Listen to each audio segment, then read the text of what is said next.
Hey, this is the Death Curse Society podcast. I'm Don Coscarelli, coming through to you in Sphere Vision.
Welcome to another Death Curse Society's Monday Maniacs. I'm Red Crank. I got the Zigzag. I got Colonel. I got FaZe. What's up, guys? Ooh, boy, what a Manic Monday. Fucking week flew by. Hey, watch the language. Oh, it's crazy.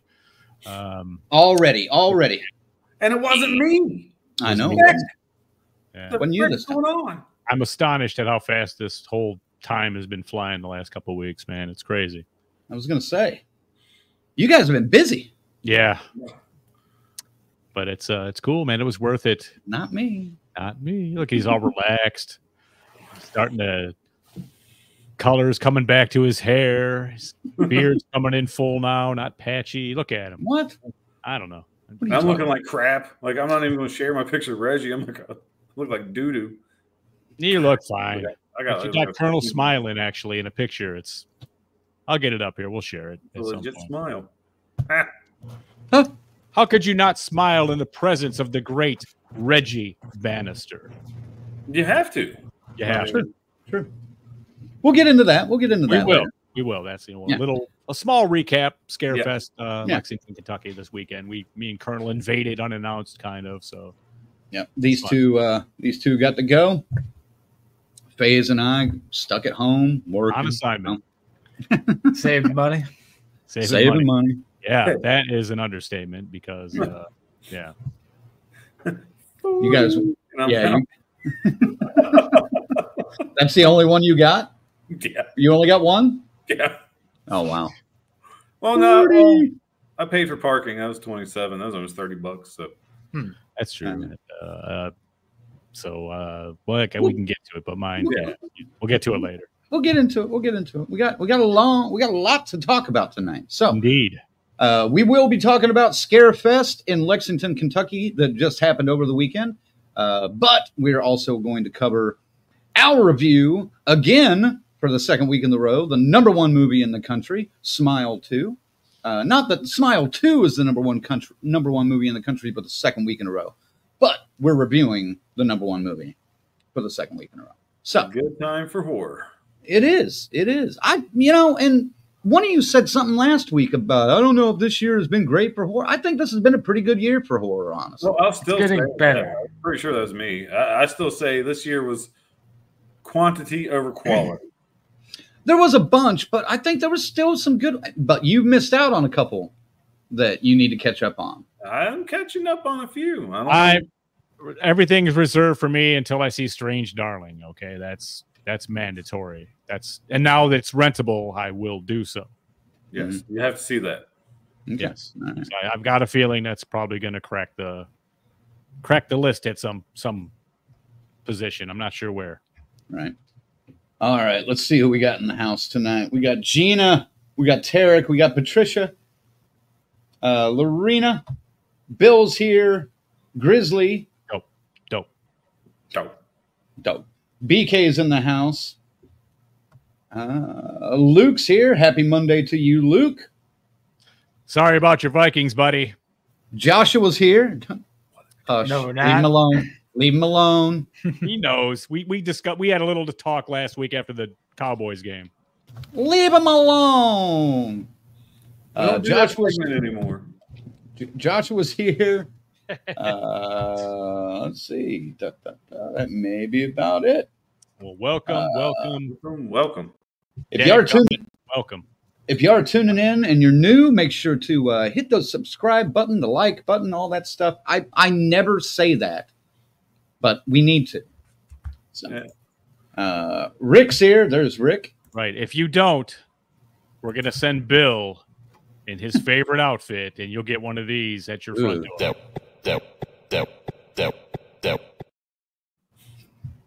You don't want that. You don't want that. You don't want that. All right, and him dancing to the beat of that in something scantily clad, and it's not a good vision. And last but not least, I believe Jonathan's here. He says, "Can't wait to see Smile 2." Well, if you tune in tonight, that may change. Yeah, you might want to leave. You might. Well, we may spoil it at the very least. I don't know how long you want to stay. Yeah, that's true. So Okay, spoiled for sure. I think Jonathan pays attention. He dips out whenever it's time to go. When it's bad, it's time to go. We'll put the spoiler alert up, man. Don't worry. Oh yeah. But I think we're gonna have some differing opinions on this one. We'll see. I'm not surprised. I'm not surprised. Fuck you. We're 9 minutes in now. I can say that. All right. Yeah, you have 10 minutes. The first 10 of the year, Crank, for you. No. God, no. Oh, No. Are we allowed to cuss now? Yeah. Yeah. Good. We're good. Fuck. Okay. That's enough. I was just warming up.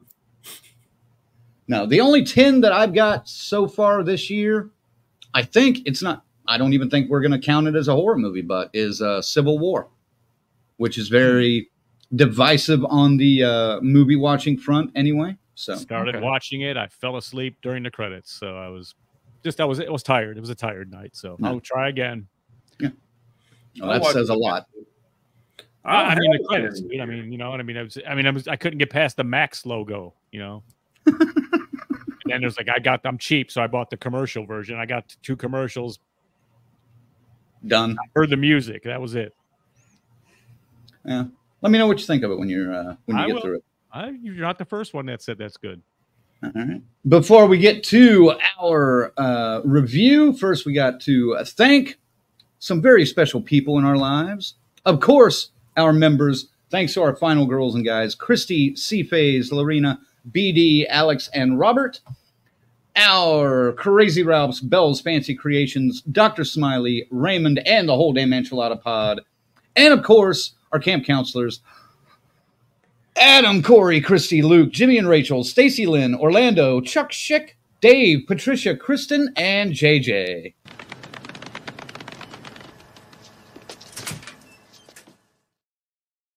Chuck Schick. Well, I like that you started laughing at my bit too, having to take a full breath to get all those names out. Because I think it was you that mentioned that about a month or so ago. Yeah. Like, can't even do it in one breath anymore. Because at the end, I was like, I long for the day where we all have to take a tier and read a list like that all up front, you know. oh, it's gonna, yeah, wow, great, yeah, and you'll be like, oh, and then these lower level people. The lower these level. peasants, the drones, the worker ants Stop. of the DCS. Stop it. If you want to become a member and get all the love from us, check out deathcursesociety.com. That's what you want to call it. Damn it, we've already gone off the rails already. But check out deathcursesociety.com. Visit the membership page and see which tier you like. And, help us out a little monetarily, if you will.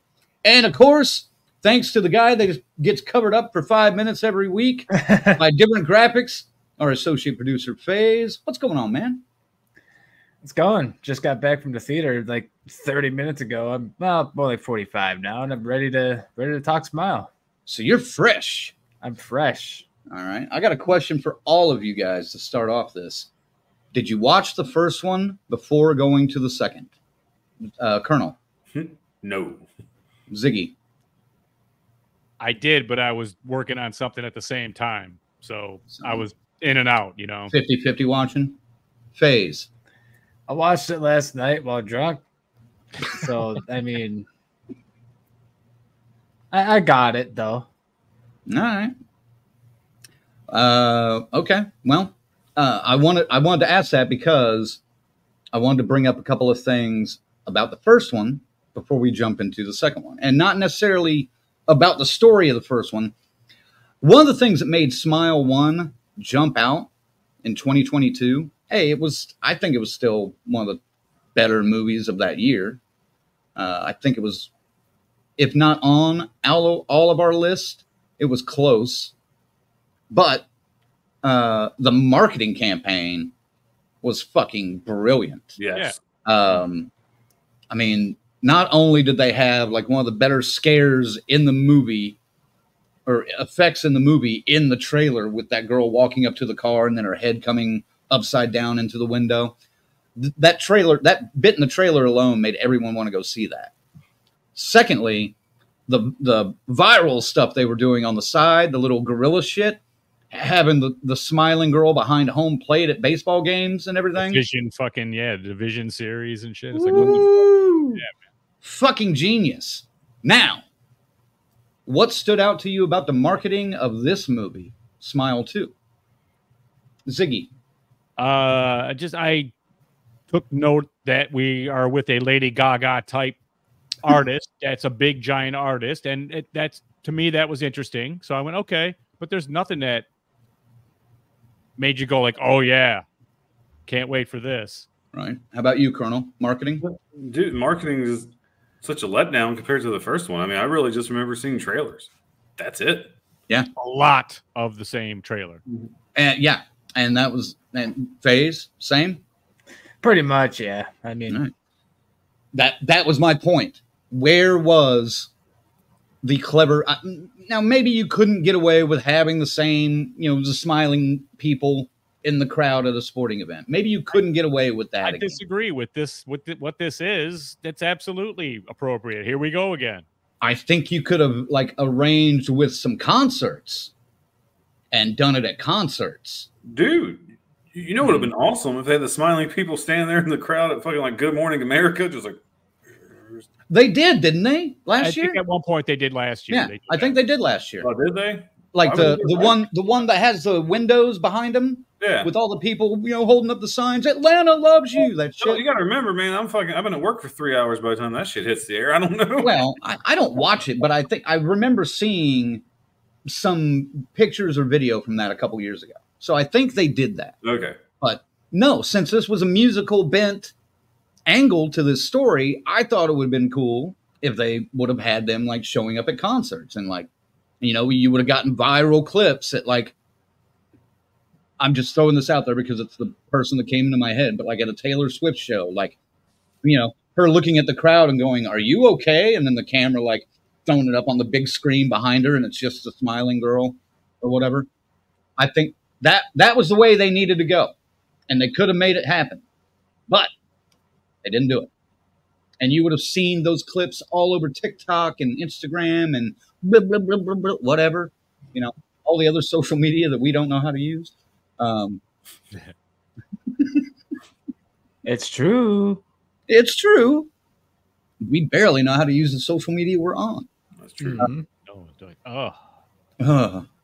But yeah, so I think they missed a huge opportunity with the marketing because, like you guys, one of you said, it was the same trailer over and over. For 6 months, we saw this trailer in the theater. Every time we went to a movie, it was in there. And it got a little old, honestly. Kind of lowered my expectations. Would you agree, Colonel? Oh, of course. I mean, there's so much hype around the first one. I don't even think I've seen the first one in theaters. Like, I waited until it hit streaming. Did you really? I think so, because I don't think we covered it. We didn't review it, but we talked about it like in our top 10, I believe. Yeah, well, at that point, I'd already seen it, but like, right. No, like I said, it hurt because, like I said, it's just had the hype for Terrifier 3 the week before. I knew Smile 2 was coming out, but like you, I was kind of like, eh.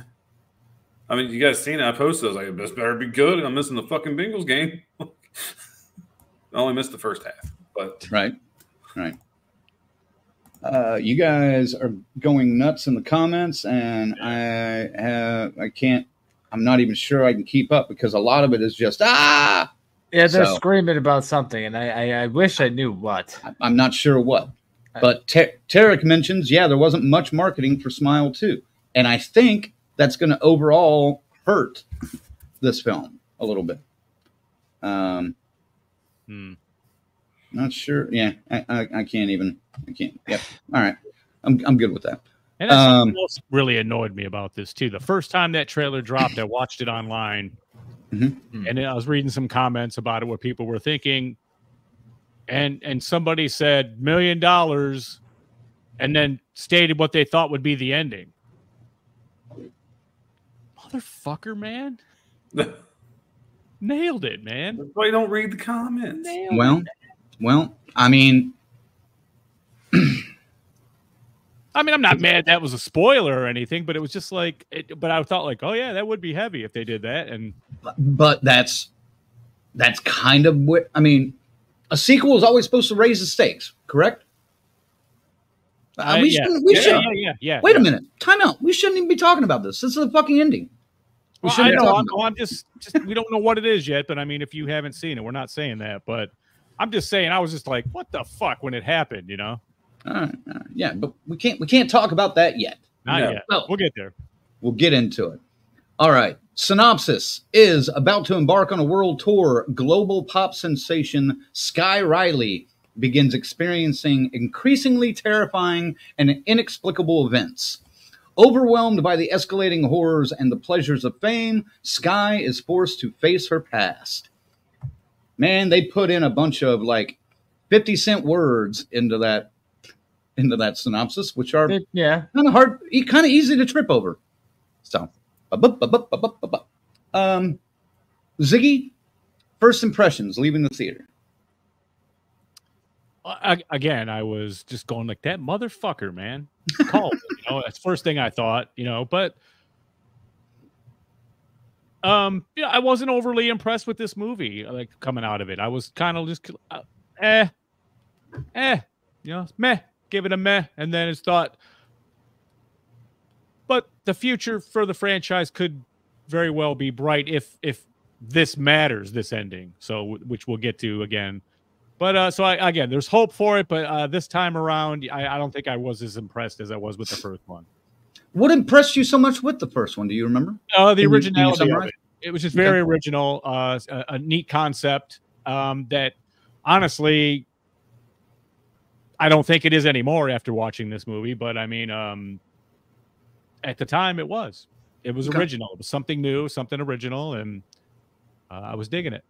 Same question to you, Colonel. What made the first one special, and what were your first impressions walking out of the theater on this one? What made the first one special? I just thought, while I didn't think it was a fresh new concept, because we've seen stories like this, but from other movies, It Follows gets brought up quite a bit. But at the same time, again, still new. We've been making movies for 100 years. You're not going to have an original idea. So I don't really hold that against Smile 1. But it did feel fresh to an extent. And the story was entertaining enough to keep me hooked in. You know, I wanted to follow along, see how the story was going to end. First thought after the theater was like, I'm going to strangle these fucking kids. The audience? The audience. Huge, okay, yeah. One of the bigger theaters at my movie theater. Tell me why these fuckers decided to sit 3 rows down from me, 6 of them. The only ones in the theater talking loud as shit, taking selfies during the fucking movie, flashing and all this shit. Oh, man. saying fuck as loud as they can. I thought I said fuck a lot. No, I forgot. I forgot I was a teenager once upon a time and said fuck even more than I normally do. Because that's every other word they said. So I was like, I'm going to strangle these fucking kids. Then they say they were. Yes. And that's also how I know I'm getting old. Multiple things are confirming I'm getting old this week. Did you tell him? Did you tell him to get off your lawn? No. I kept giving them the dad look, and they shut up for a little bit. I'll be like, "Wait a minute, that's when behind you?" Normal, like fuck, they just called me sir. No, they were behind you or in front of you. No, they were like next to me, like literally 2 seats over. The whole fucking theater was empty. I was the only one who bought a ticket when I went, so I'm like, I'm going to sit where I never get a cent. Sit very back row, dead center. Boom. Ain't no one coming into a 12:20 fucking showing a Smile too. No, these 6 fucking little assholes had nothing better to do either. God damn. So pissed off at them. I was like, all right, hey Siri, what's the score of the Bengals game? 7-6 at halftime. All right, I got to get to the car and get the radio on. Then my impression about the movie was, I was kind of like, I was indifferent. Huh. All right. But to his movie compadres. Fuck you! What's the score of the Bengals game? 76 halftime. Hold up. Oh my god. There it is, actual audio of Colonel leaving the theater. That was good. Wow. My bad. Did your phone just react to you? Yeah. You gave him the score of the Bengals game. A little bit of a delay, wouldn't you say? A little bit. Good Lord. Oh man. Siri. Colonel, before I move on to Faze about the actual movie, are you one to like rat out loud people in a theater? My mama didn't raise no snitch. No. Now, if it was a full theater, I probably would have. But dude, it was me and them. Like, who else is going to rat them out? True. I wouldn't have been able to resist myself. I'd be like, "Hey, you motherfuckers need to shut the fuck up." Dude, we were all kids once. We were all kids once. I know. I expected it. But I'm working, goddammit. I'm coming to see a movie I got to talk about on Monday. Don't need they you guys. Don't care. I'm going to be bitching about you in my podcast. Yep, that's right. They don't care. No. I know. They're kids, man. I already told you, when I go to my theater, it's usually a mixed bag of people, and it's usually extremely entertaining, so I don't care. I don't rat on anybody. All right. Faze, what about you? What made the first one unique or special for you, and what were your first impressions walking out? I actually never watched the first one last year. I accidentally walked into it when I was going to watch Halloween last year, and I kind of snuck out and then went back to the movie I intended to watch. So I never watched Smile. But I watched it last night, drunk, but, I caught it, as much of it as I could, enough of it so I could go into Smile too, knowing what I'm getting into. And I don't know. I thought the original was okay. It was all right. Nothing special. Coming out of the theater for Smile 2, I really hope I'm not alone in this statement, but I kind of liked it, actually. I enjoyed this film. I really hope it cranks with me on this, because either that or I'm alone in that opinion, because I genuinely enjoyed this movie. That's all. Interesting. Crank. Well, I'll say this. Like these guys have said, it wasn't necessarily a wholly original idea, the first movie, but it had a fresh take on it. I liked how they kind of infused it with that mental illness take on it, where it almost gave a purpose for some people, at least, to be going through a mental illness or a breakdown or being delusional. And it kind of gave a demonic tale behind it. And I kind of liked the way they were connecting those worlds in a way. So that helped me with the first one. The second one, I didn't know exactly how they were going to raise the stakes, but they absolutely did, I think, with this one. And I I enjoyed it as well. I don't think it's as good as the first one, but I think it's a pretty solid film. But it absolutely helps to have watched the first one very soon before going back and seeing the second one. Well, I caught the nods, and there's one very significant mention that's in there that is important, I think. There's a couple. Yeah, I mean, that one was like, oh, okay, that's right. Well, and the movie starts right. Let's get into this. The movie starts right, basically at the end of the first one. Pretty much. You know, I mean, there's a little bit of a gap, maybe a day or two, but Kyle Gallner returns, who is in one of the best movies of the year so far, Strange Darling. But his character comes back in Smile 2, Joel. But that first scene, it gets you into it. I thought it brings you back in, and then kind of sucker punches you in a good way. Who wants to talk about the opening? Ziggy, you'll start on this one. Yeah, man, it's cool. I mean, let's see. I don't want to go too far ahead with it. I mean, you want to just she's the Kyle Gallner scene. Yeah, okay, yeah. I mean, they before that they kind of set her up, and you kind of see her daily day duties as a diva and everything. So you know, you get that all her assistants and everything, and before all that bullshit. Yeah, huh? You talk about the opening, like the right. When she right.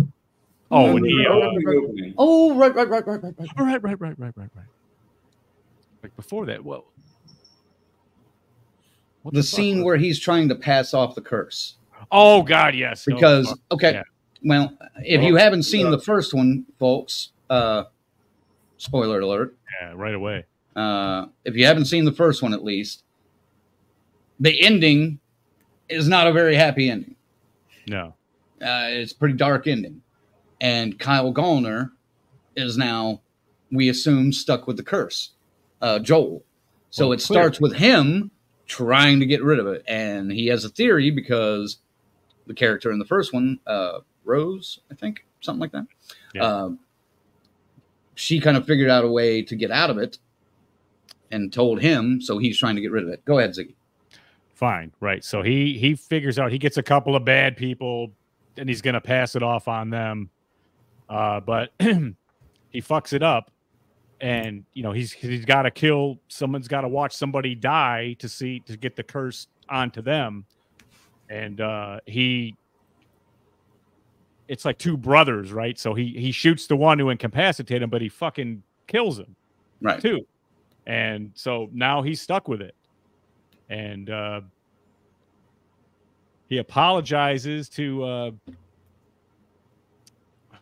man, I'm sorry, I'm a little bit like fucking flipped out today, so yeah, to the kid there. What was the kid about there? The kid was just using the bathroom while he went in there, guns blazing. So kind of like into this shootout and shit, and kind of like Marvin in Pulp Fiction, like he wasn't supposed to be there. And he bails out and goes running out of the house and gets fucking smoked by a fucking car, man. And it's like one of the most vicious grinding car, like they kept on the gas pressed apparently the whole time until this guy was hamburger. There's nothing left. But it's impressive. The shot's a very good shot. And this is the difference with Smile to Smile 2 is they got a huge budget for this and production and a team, and so they used it. They used the resources for this. The special effects were definitely up. Yeah. I will say that much. Yeah. Because they upped the gore in this one. Now, granted, mostly CGI. I'm aware. For this, I see Colonel being like, "God damn it!" Yeah, I see that. I see that look. Mm-hmm. Sure did. Yeah. But that ending of that opening scene, though. Yes. With the blood streak on the the ground forming the smile. Here's Here's some fucking leg meat. Here's some arm meat. Here's torso. Here's some intestine. It keeps going until you get to the crash, and then there's like a nice pile of just red beef there, just all dripping out. And I mean, there's like a full body of blood trail smeared out into the concrete. It's pretty wild. And then Commissioner Gordon and Batman show up because I'm sorry, every time I've seen this poster and even seen this, I'm like, is this the Joker? Like, am I watching a Batman movie? Because I've seen this before. I got to point this out real quick. Patricia says Zach is making me hungry after he's talking about like entrant body parts and insides and shit. I said hamburger twice too, though. I mean, you did say hamburger.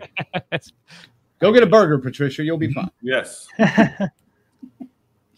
We'll be here when you get back. That was great. I thought that was effective and pretty much like Terrifier 3, taking you right to the moment when the other one was ending, or at least, again, he figured out what he had to do to lose it, and then he fucked it up. He could have ended it right there, and everything would have been good. We all go home in 10 minutes, and it's fine.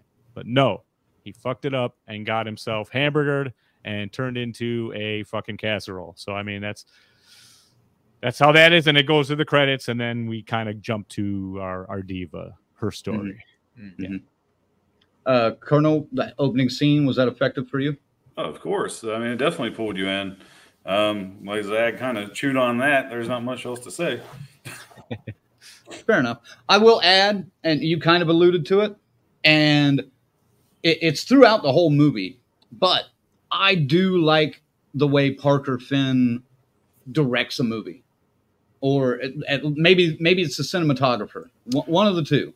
They take chances with the shots. They take a lot of neat original shots. No question. This guy's an artist. I won't even deny him that. There are some very artistic shots, and one of them is right there at the beginning. And even rewatching Smile 1, the first one is pretty it's not as ambitious, but the fact that it follows him, that entire opening sequence is pretty much just following him all the way through that house. I mean, there are cuts, but they're hard to see.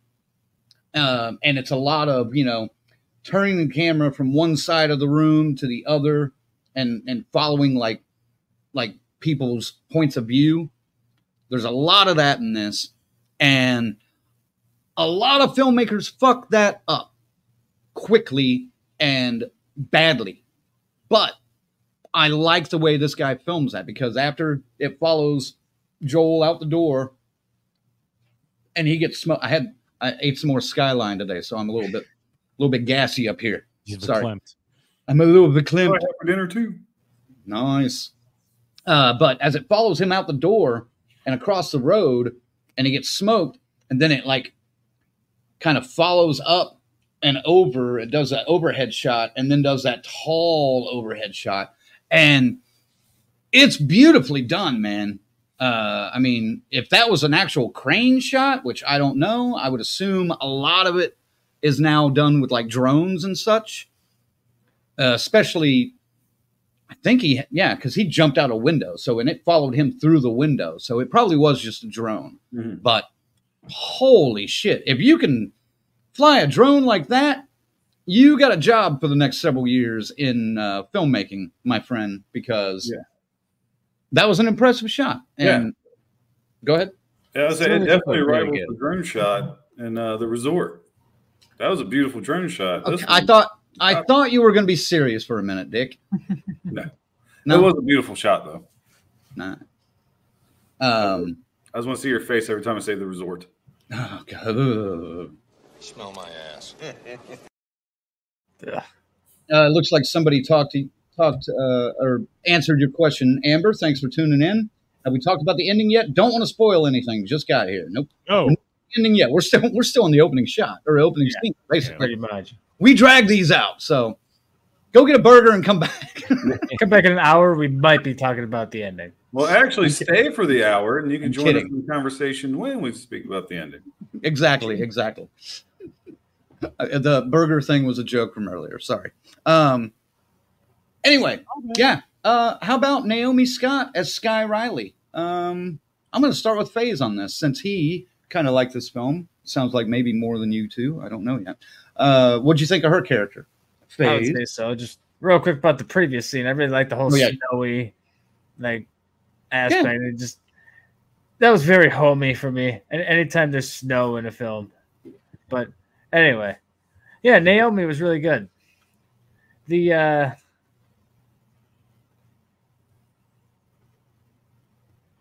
was she?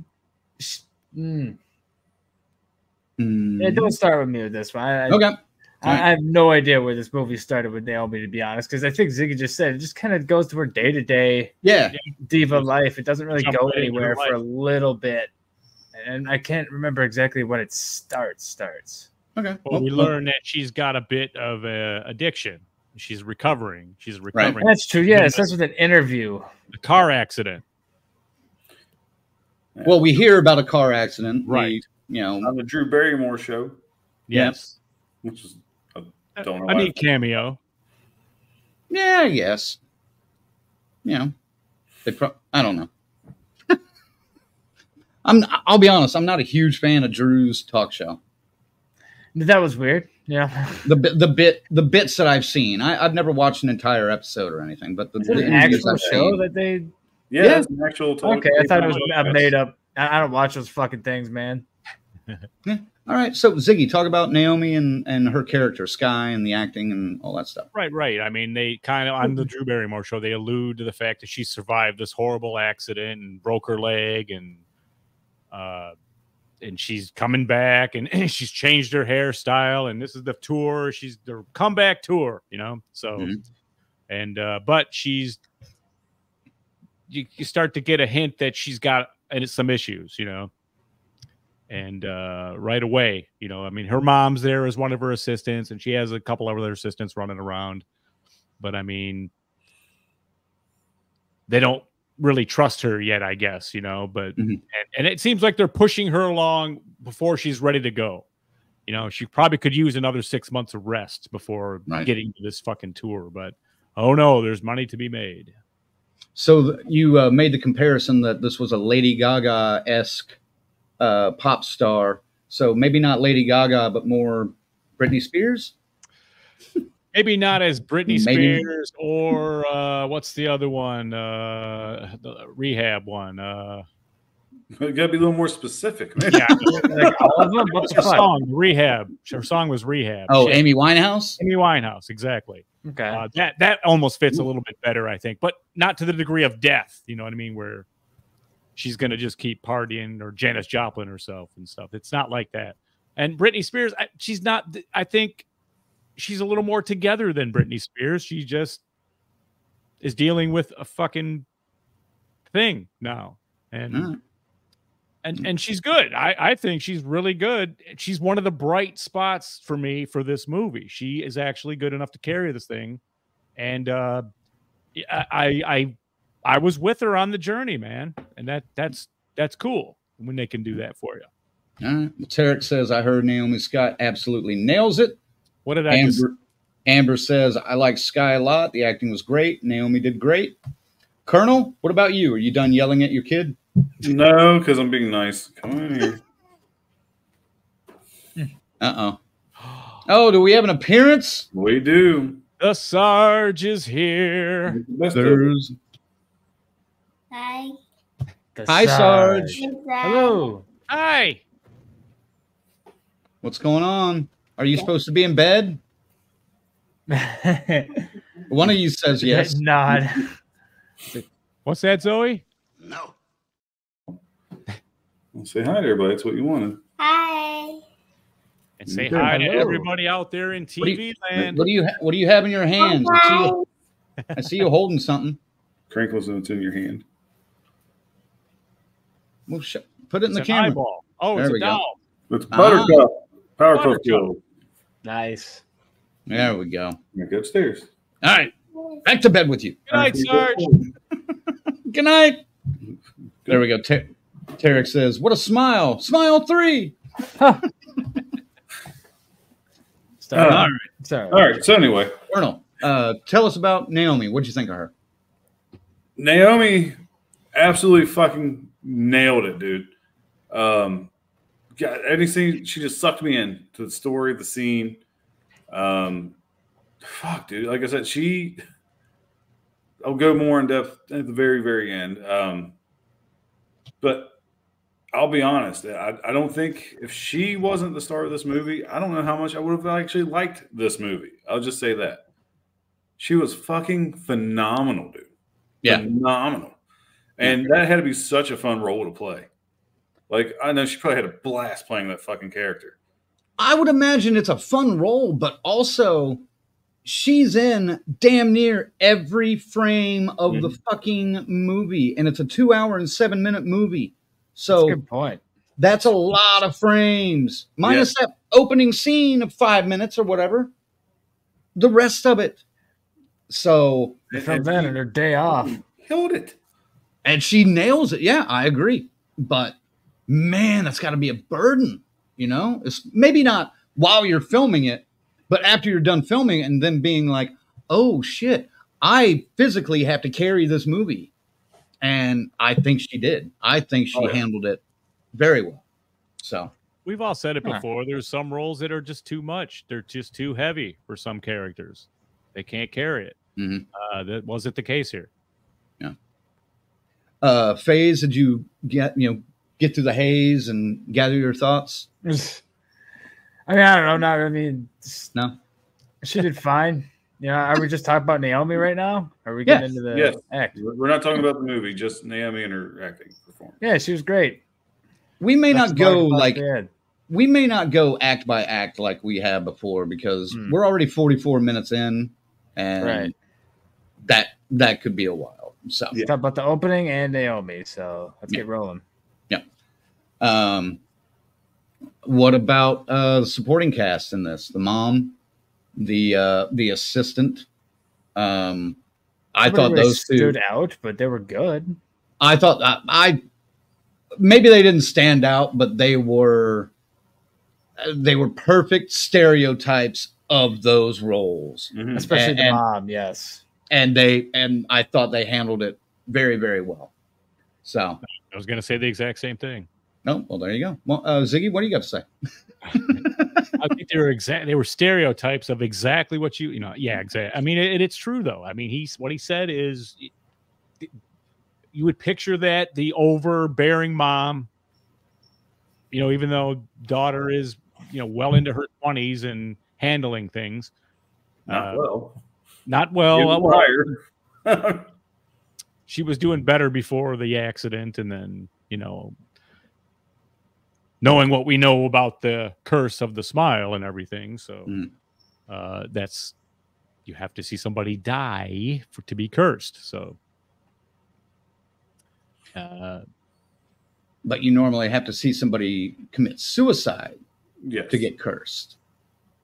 So, and that's sticky when we get to that actual part. But I mean, and that's something that I mean, where I was kind of like, all right. Well, let's talk about that scene. She goes to see her friend. Well, fuck me, right? Yeah, fuck you, Colonel. All right. Now, what do you think of the mom and the assistant?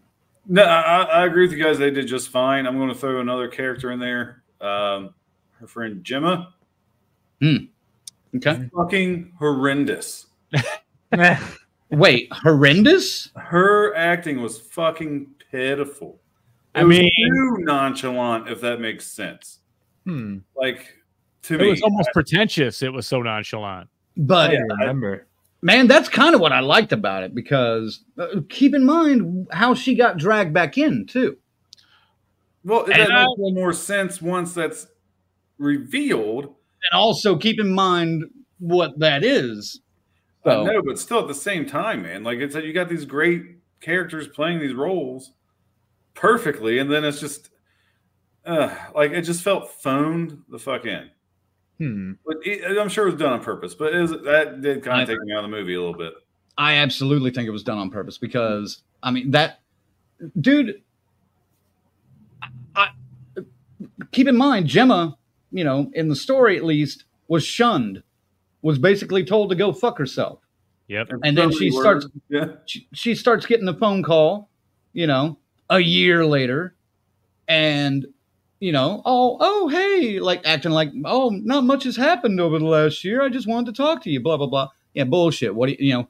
What would you do? You pick up the phone and be like, "What do you want, bitch?" Yeah, and I wouldn't show up or offer to spend the night or any of that other bull. It just, again, as like I said, the acting just felt really phoned in.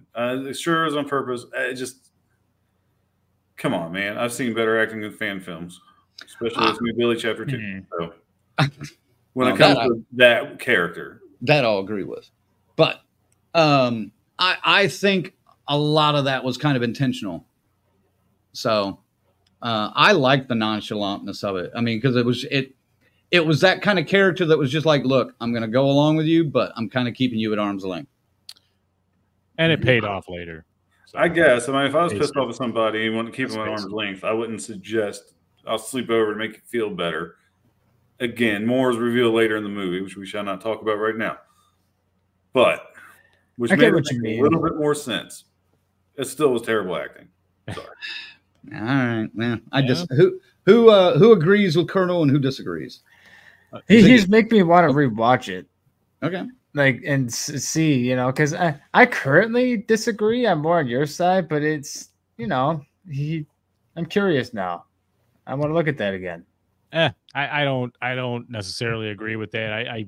That's fine. I don't need anybody to agree with me, man. Yeah, I don't give a shit. It was an arm's length thing, and she was even like, okay, she didn't know what she was going to be walking into after being told to go fuck herself. So I mean, I get it, but I know what you're saying. Her character, her almost Valley Girl-esque kind of delivery. That's what was kind of annoying, But I think it kind of pays off later on. It with does. the whole ride or die, bitch. I thought I thought there was a moment there where it was just kind of like, all right. Even that fell flat. I'm sorry. Even that moment there, ride or die. And she's like, ride or die, bitch. I don't think you hate you. This is your best friend. Show some fucking emotion. It was awful, man. It was annoying. Yeah. The comments have just gotten out of control, so I'm barely able to keep track of them here.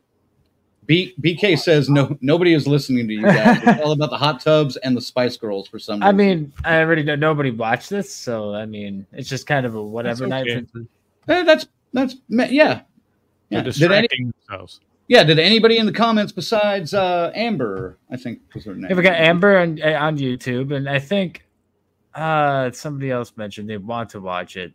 Well, Jonathan said he wants to, but he's already dipped out because he doesn't want to hear anything about it. So right. Let me go back to one of Amber's comments back here. Then, since she saw it, she says maybe you'll agree. Acting overall, especially with Naomi, was well done. I do agree, even with Gemma. You're right, Amber. Besides Colonel, you're right. But she says, but the story could have been a little better. I really like the movie, but as a fan of great stories, I do have questions. Well, Amber, we always have questions. Yeah, and nice you're right. Take. Nice take. Yeah, you're about spot on. I will say. I'm right with you. Yeah. Now, you kind of mentioned it. You mentioned like the day-to-day stuff. I like how they kept building up the day-to-day stuff of Skye's life as the days went on. Yeah. And, children. Going to the rehearsal, going to the meet and greets, going to, and her mom going over the schedule with her. Like, you better go to bed early because you got all this shit to do tomorrow. Right. That wasn't bad. And then to add on some kind of demonic entity going on, we got to talk about the Lewis scene where she gets cursed. Yeah. I'll let Colonel start with this one. Colonel, you want to walk us through what you liked about that scene? Yeah, the Lewis is one of my favorite characters of the fucking movie. I mean, interesting. Just because he is drugged out of his fucking mind and still I never done cocaine, but I imagine if you're seeing what you're seeing, coke is probably the last thing you should be doing. Yeah. She shows up trying to get her Vicodin. Just it's the only drug she's still using because they won't prescribe her anything heavier than Tylenol. She tried to set that up. So he's like, "Who texted you?" Like just flipping the fuck out. She's like, "You text me," and he's like, "Oh, okay," And then Holding a sword to her throat. Yeah, literally a fucking. He's like, I don't remember. I don't remember doing it. I don't remember. Because he's zooted out of his fucking sword he bought at board. the fucking flea market for $50. Like right up on a fucking juggler. The thing was probably dull as shit anyway. He kind of settles down. He does a few lines. What do you need? I got this. She's like, look, I just need Vicodin and I'm out of here. So he goes, presumably get into a stash, get her fix. She's just chilling. He shows up. Next thing you know, he's staring at the wall. Dies, essentially. Spoiler alert, we're getting there. But then probably it's in the trailer. In the trailer. Okay. Then the second best gore scene in the movie, even though it is like, I'm pretty sure at least 80% CGI. But there was some practical in there, you can tell. I think that flop was that was practical. Yeah, that was practical. It continues to smash his fucking face in with a 35-pound weight. Again, this is following the introduction scene. So, I mean, this movie got you by the balls pretty much from the start. That first act, it really doesn't let up because you can also feel, the stress of her daily life and everything too, on top of this fucking chaos. It's just, what the fuck are you laughing about? Making me self-conscious over here. Sorry, man. The comments are just like, that's crazy. I got already 300. I gotta go to a different screen so I'm not seeing them. I was like, what the fuck? Just let me worry. I got a booger hanging out my nose or something? No, all I'm seeing is don't say flop right now and don't say balls either. So I have no idea what they're fucking talking about. I think if they showed Lorena the Bill video, that it's getting weird. Good God. Well, you shouldn't have. I'm glad they're having fun, but I'll be honest, I kind of tuned out the comments a while ago because I can't keep up with it. It's my job too, bastards. It was like I said, it was a great fucking scene. I'll just wrap it up on that because I think like Ziggy on the first part, I think I chewed enough of this one up.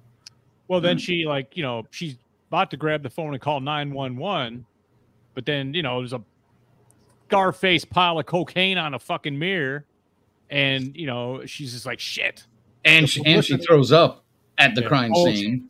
That's right. She horks in the corner, right, and so she realizes she can't, so she just fucking jets out of there, man. It's like the Fred Flintstone style with the yep, out she goes. Smoke. It's just the dust of her silhouette. Yep. No, that was a good scene, and I agree with you. That was a very good combination, practical and CGI gore scene. I thought it looked pretty damn good. I'm not going to get too much more into it because I want you guys to see it. Faye, is anything to add on that scene? No, I really liked it too. Again, they captured a drug dealer, a crazy drug dealer's apartment really well. It looked fucking just redded up, just destroyed, old, dusty, fucking shit everywhere. It was perfect. Neon sign on the wall. Yeah. Now, I don't know about you guys. I did appreciate the exposed brick. I was like, that's nice. So I don't think I've ever knowingly been over to a drug dealer's house, so I don't know. Fair enough. Just this particular, it was spot on. Yeah, the only thing he was missing was an iguana, but I think he had fish instead. He did have fish. Right. He did have fish. You're right, though. Fucking iguana or some kind of lizard. Now, keep in mind, this is about mile one, so a spoiler for that, I guess.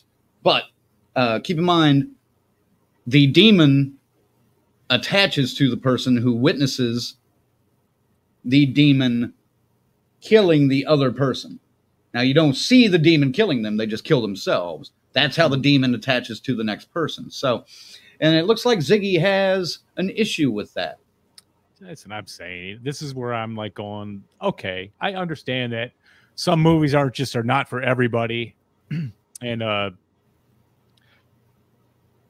this concept without a pretty good backstory on the demon is fucking stupid to me. I'm sorry. So I mean, it's a demon attack getting in a person. You can leave it at that, and that's pretty much all you know anyway. We don't know why it's here or what the purpose is or why it has to go through the channels. It does to stay infecting people like that. So I don't think we need much. I don't think we need much. Well, I don't think we need to know much about the actual demon. Like I said, it's for me, and I'm sure I'm gonna definitely be a minority on this review. I already know that. So yeah. I mean, I don't necessarily need to know much more about the demon. I mean, I'm sure they're going to. I have a feeling there's going to be a third part, so we'll probably learn more. I was into it more until you could see it. How about that? You saw it in the first one. I don't know. This is where not seeing the first introductions always you get that first one, right? And that's, but I don't know. It didn't look. You saw it in the first one. I know, but see, now this is where not seeing the first one in 2 years probably hurt this movie for me, because I'm kind of with Zag when I first saw it. I was like, "What the fuck?" not the design, just the fact that it was just really shitty CGI.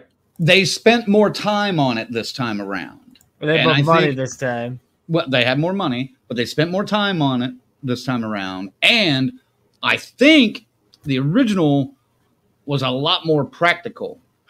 That's what I'm trying to say. And what if you have that kind of fucking money, what the fuck are you doing, man? I was going to say, you get that money, and that's the best you can do. What the fuck, well, dude? Now, we're getting too far ahead. I was going to say half of it was cool, but the other half I'm with Zag on that. But I don't want to get too far, because now we're talking about the ending, and we're still in Act 1, essentially. All right. Who wants to go next? Go with some more of the story real quick. Ziggy. Right. So she gets back to her place and tries to ease back into her life, but now she's starting to see things by the corner of her eye in the mirrors. There's the one in the trailer where the very guy that smashed his face is behind her, and her face is in front of his, but he's clearly there, and they're doing one of these, Mm-hmm. And all of a sudden it does that quick cut, and it's her making her smile, So, and it's an illusion. It's just in her mind. So you get this. Now she's trying to, and then she's getting a text from an unknown number saying, "Were you at so-and-so's apartment the other night?" And she's just like, shit, fuck, shit, panic. And, I think everyone's kind of felt that panic at some point, getting something you had to deal with. But so, okay, so that's kind of cool. So we don't know who's texting her. She's still trying to balance her career. She's still getting ready for this tour. Now it just keeps piling on her. Everything's piling on this person. And she's fucking cursed by a demon. So go ahead. FaZe. I mean, I'm not. Are we going to get to another plot point? Like, what's the next big plot point? I guess the phone caller, the texter. Yeah, we've got that, and we've got the what actually happened in the accident that got her to where she was. She starts having visions, like vivid nightmares and visions of being back in that car when the accident takes place, and they start showing a little bit more of what transpired and what caused it. And until the end, you get the whole thing and why it is this way. And I think that's, what brought her trauma to begin with and made her a candidate. I think these people all have to be weak in some way, weakened in some way, hurt in some way, deficient in some way for this demon to get you. Well, I think you mentioned it. I think they have to have some kind of trauma.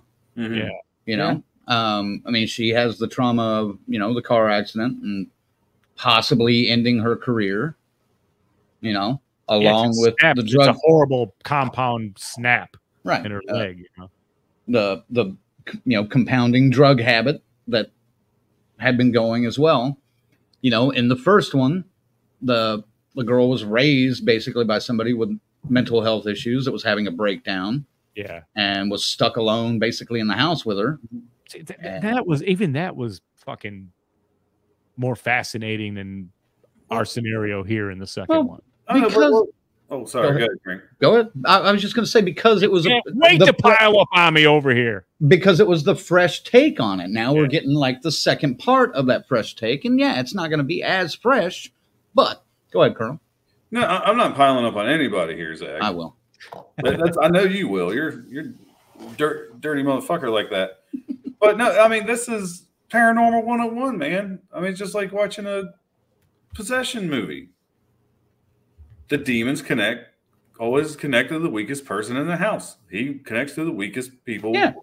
It like I said, it's possession 101, man. That's all. I get what you're saying about, I get what you're saying. I'm not saying you're wrong. I'm just saying, if you look at that aspect, it's just how else are they going to go with it? You're right, and maybe that's my problem with this. Is I had a little higher expectation for what this could be, and then it just kind of went with the textbook fucking demonology stuff,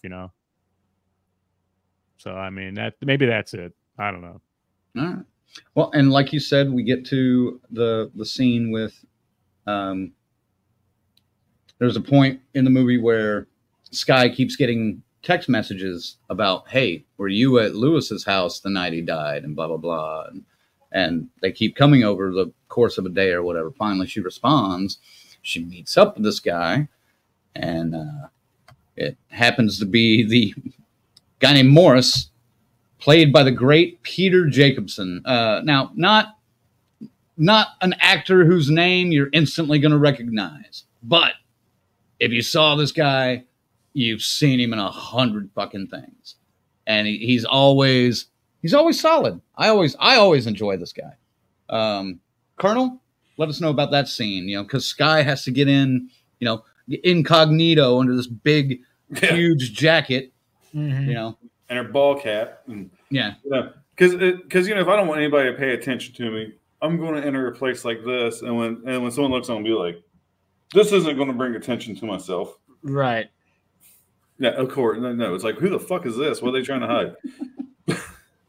But anyway, she meets him, and she's flipping the fuck out, obviously. And I thought it was fun. She took a picture of him.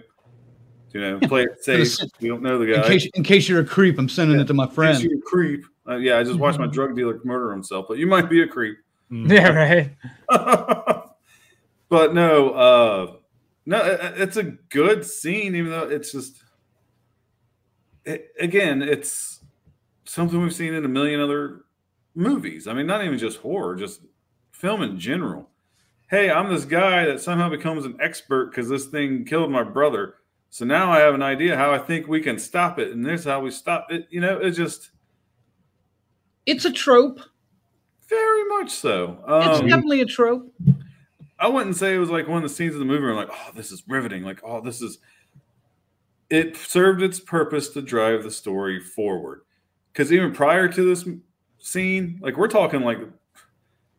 They spent an hour just on the first fucking day after she woke up in the morning, after she woke up after dude killed himself. This movie is way too fucking long. So, I mean, technically we're still on like, the first day? Well, second day. Maybe the second day? Yeah, it was just... dragged on, but like I said, it was a good scene. It served its purpose to drive the story forward. And this guy is a great character actor, like Crank said. I mean, he's one of those people you see his face, you don't know his name, but you know who the fuck he is. Yeah. So it was a solid acted scene. It was just tropey, a little too tropey for me. Ziggy, your thoughts? Yeah, and she's not too hip with the plan because it involves her being killed and revived. But spoiler alert, like I was trying to leave that shit. That's all right. I didn't tell you how it happens. It's just that's the plan, dude. And yeah. But he's great, but he's so matter of fact. He's just like, oh yeah, this is what we got to do. This is what I think this will work. And pretty much stop it. And again, to me, this guy's fascinating because I'd like to follow him around for the next half hour of the movie and just listen to him talk about what he learned. So we fucking know what this thing is. But, oh no, we don't get that. God damn it! All right, I gotta play these. Luke says a Smile 2 poster. I just realized she's a South Park Canadian. And then Grizzly, hey buddy. I now have that in here. Luke, I'm not your buddy, guy. Oh man, I'm not your guy, buddy. I ain't your guy, buddy.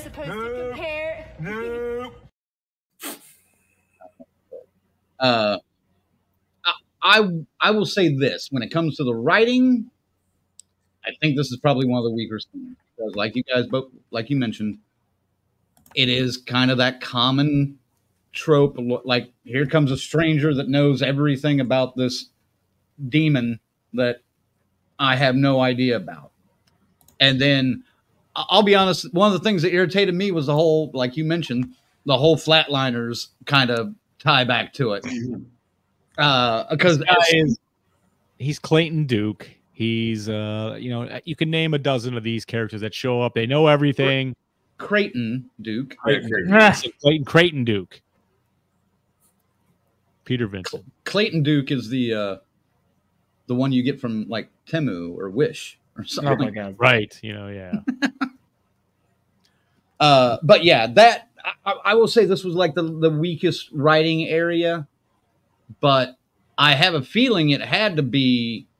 I bet this part was rewritten because I bet this movie was 2.5 hours long with the original idea. probably. And they needed to trim it down, and this is a way they were able to trim it down. Because this, when I saw this scene, this felt to me like, ooh, this is like a third draft scene. And I could be wrong, but it just feels that way to me. I just feel like you could have cut other stuff other than this scene. You could have added more to it. I think a lot of those scenes, though, were there to follow her descent. Well, I agree. I mean, it's just, I just felt like I just felt like they could have cut a little time elsewhere if that's what they had to do. Yeah, so she realizes that the visions and the nightmares, wake or not, are hitting her at all times, and she realizes she has to work with this guy to try to figure this out. Well, and they established that in the first one as well, because if you go back and watch the first one, a lot of it is outside of reality. Mm-hmm. And you have to figure out what is real and what is not. And they did the same thing with this one. And I thought they pulled it off fairly well. Not as well as the first one, though. Not as well as the first one, no. But, I mean, they tried to have that same, big twist near the end, and we've kind of already alluded to it. It didn't really work quite as well, but I thought it was all right. Amber says, I agree with Ziggy on that point. I think the story of the first one is a wee bit stronger, especially the backstory of the main character. And then she goes on, Skye's backstory is pretty good too, but Rose from Smile 1 definitely had a more complex trauma story, which made her a little bit more tragic. Sure. I would agree with that. Yeah, I agree. And Tarek says, Peter Jacobson rocks. He was so good in House MD. Absolutely.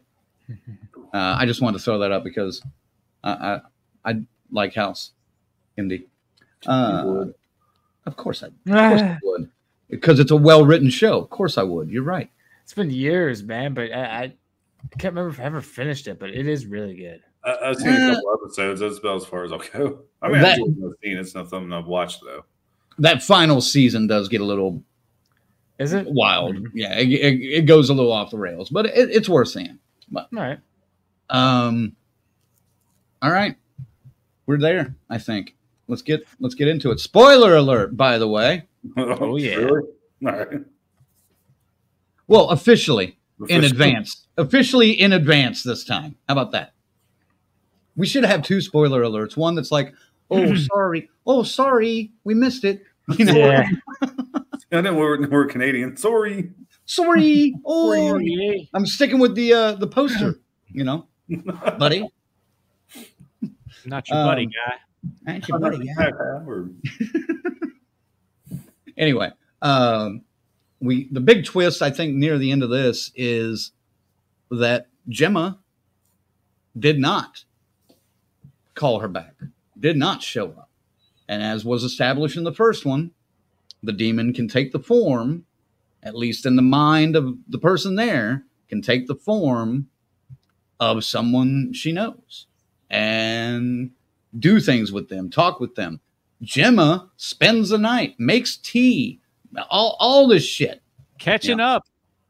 Yeah, catching up like they're old friends again after a year after being told to go fuck yourself.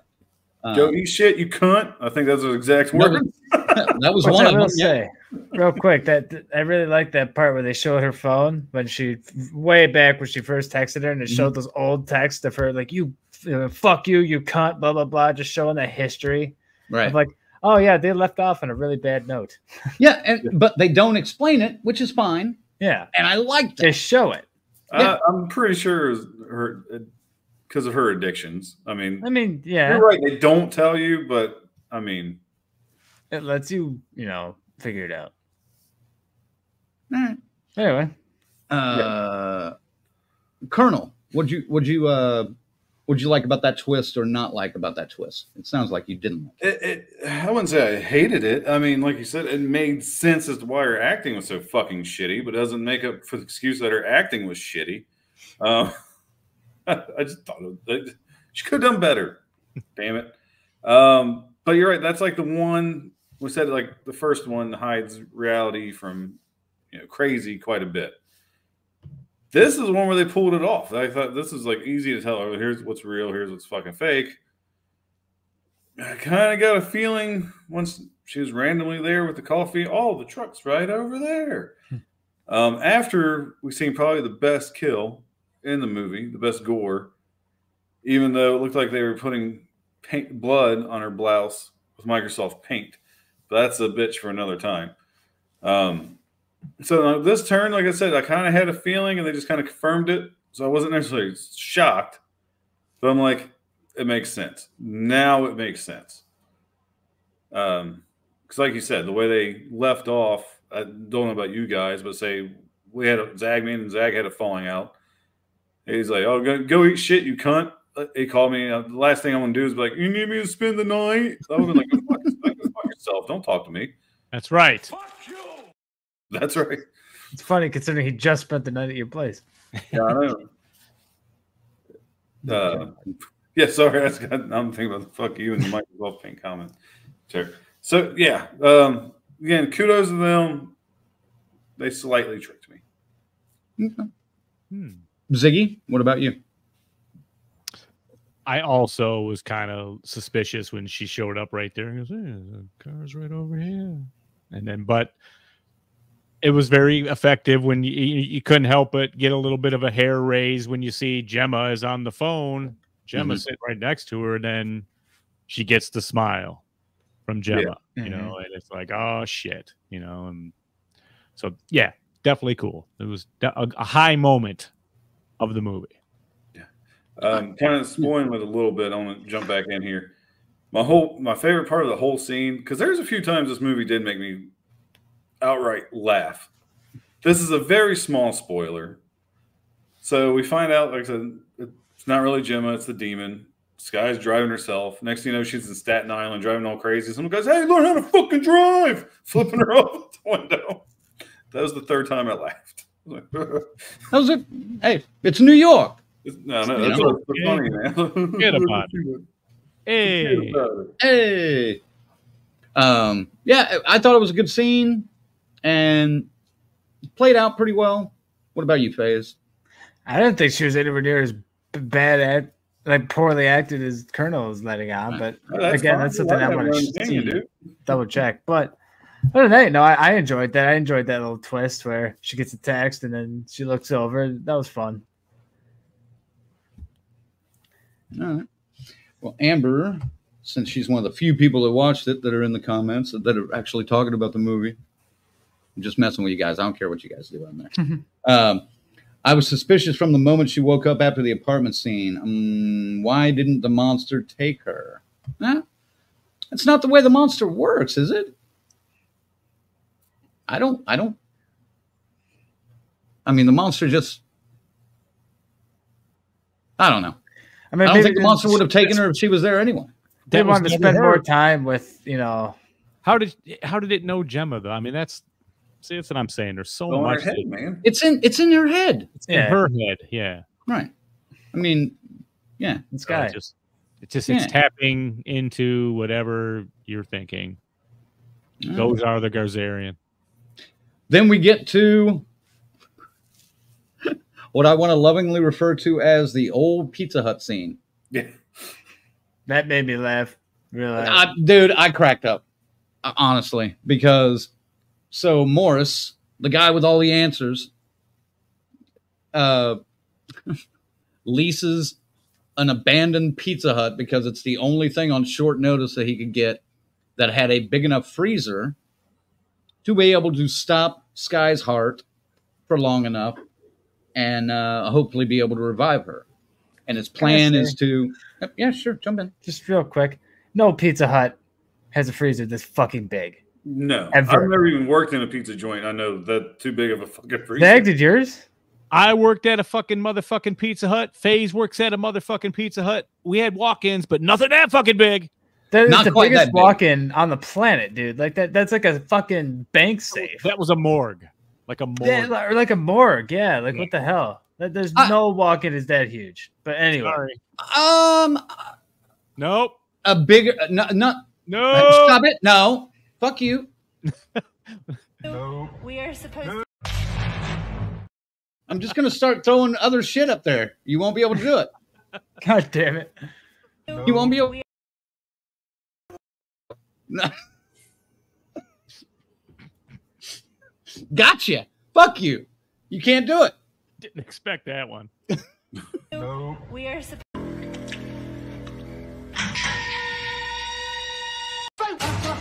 Here we go. Yeah. Yeah. Fuck you. I'll do this all fucking night, asshole.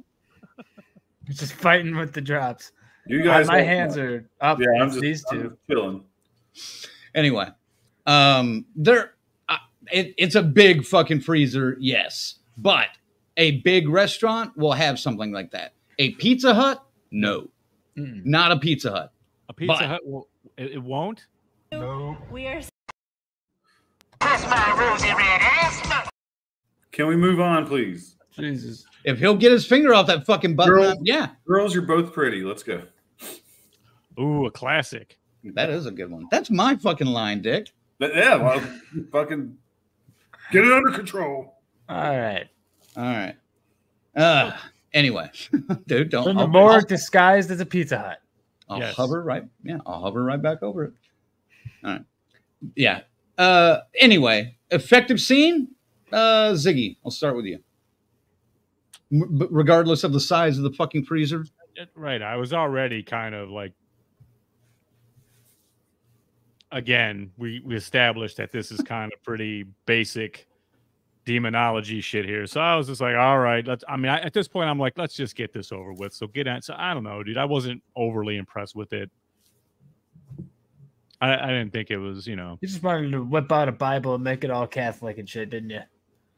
No, I don't even need that. I mean, but that's episode 3. That's another thing. I mean, I do think a lot needs to be said and left unsaid until they see where they're going to go with it, man, because it could be very interesting. It is true. They don't explain the demon at all, so I can understand your frustration there. If we're following the basic rule of it, though, 3 could be cool. That goes against something I think that you've said previously. Not tonight, but after you saw it. I'm happy I had a few days to think about it too. All right, cool. Colonel. Or no, fuck you, Colonel. FaZe. No, fuck you. No, fuck you. FaZe, effective scene there in the freezer. I mean, I did enjoy it. I mean, once I got over the whole Pizza Hut thing, I'm just like, cool, it's the one Pizza Hut in the world with the freezer like this, which run down as hell too, by the way. Again, it looked cool. Like the building itself, like all of the settings in this entire fucking movie were really good. The really old, shitty ones, like, fuck yeah. But yeah, I mean, it was supposed to be really cold, and she did a really good job at looking cold and they had the that smoke coming out of their mouth. That I don't know what that's called, the condensation, but it's really cold. Yeah. But that was a nice effect. Just I don't know. It was good. I enjoyed the parts, and I like the claustrophobia of it. The doctor steps out. He's like, "Hang on, I got to go get something." And then of course, and that's that. And then of course she's all alone, and that's after he explains, "Oh, by the way, don't kick this block out from behind, between the door and the jam, because then you'll be stuck in here." Yeah, right. The freezer door, the latch is broken, so if it closes, we're stuck in here. Which already told us, okay, it's going to fucking close. Exactly. Yeah. Pretty much. But they focused a lot on the latch. It's like, yep, okay. But no, it's just it was good. It isolates her in this frozen cube, and that had to have been horrible. This giant could be 4 Pizza Huts with the supplies they could put in. I know the 4 Pizza Huts worth the freezer. No. It's okay. My thought was, did the lights work in the rest of the building? Do you remember? I don't know, because that's my exact thought. I'm like, I wasn't sure about the electricity there. I gave that a break. Yeah, who's gonna leave the power on an empty fucking building that's not rented to power a big ass freezer like that? I'm assuming that it's about the freezer. It's not about the lights. It's not about having electric. It's about that's a big fucking freezer. Yeah, assuming that was part of this is enough. This is all the time I had to find something. That was part of it, was getting the fucking power on and the Freon refilled before she got there or something. I don't know. Just go with it, right? I went with it too. Just I can go with that. Colonel, you good with that? Again, I don't know why we're making such a big deal about this fucking freezer. I'm saying it's a horror movie. You got to suspend your disbelief. I understand it's a big freezer for a fucking Pizza Hut, but why don't we talk about it for 10 fucking minutes? Yes, I'm good with that. Let's move on. Amber Pizza Hut looked regular compared, just like we'll get to that in a minute. Would you say the lobby looked normal like yours? Oh, the lobby looked like the old '80s Pizza Hut for sure. You don't need a fucking walk-in that big. I was see one of those red plastic frosted glasses somewhere laying on the ground or something like that. And it was missing the X-Men arcade game. Every Pizza Hut around here had the fucking X-Men arcade game, dude. That's the best part about going to Pizza Hut. We had an arcade game, but I don't think it was the X-Men. I think ours was Turtles, actually. Oh, yeah. Ninja Turtles 2? Yeah. That would make more sense for a pizza joint, honestly. No, the X-Men game. How would that make it? Oh, because they eat pizza. Well, the Turtles. They eat pizza. Yeah, they eat pizza, yes.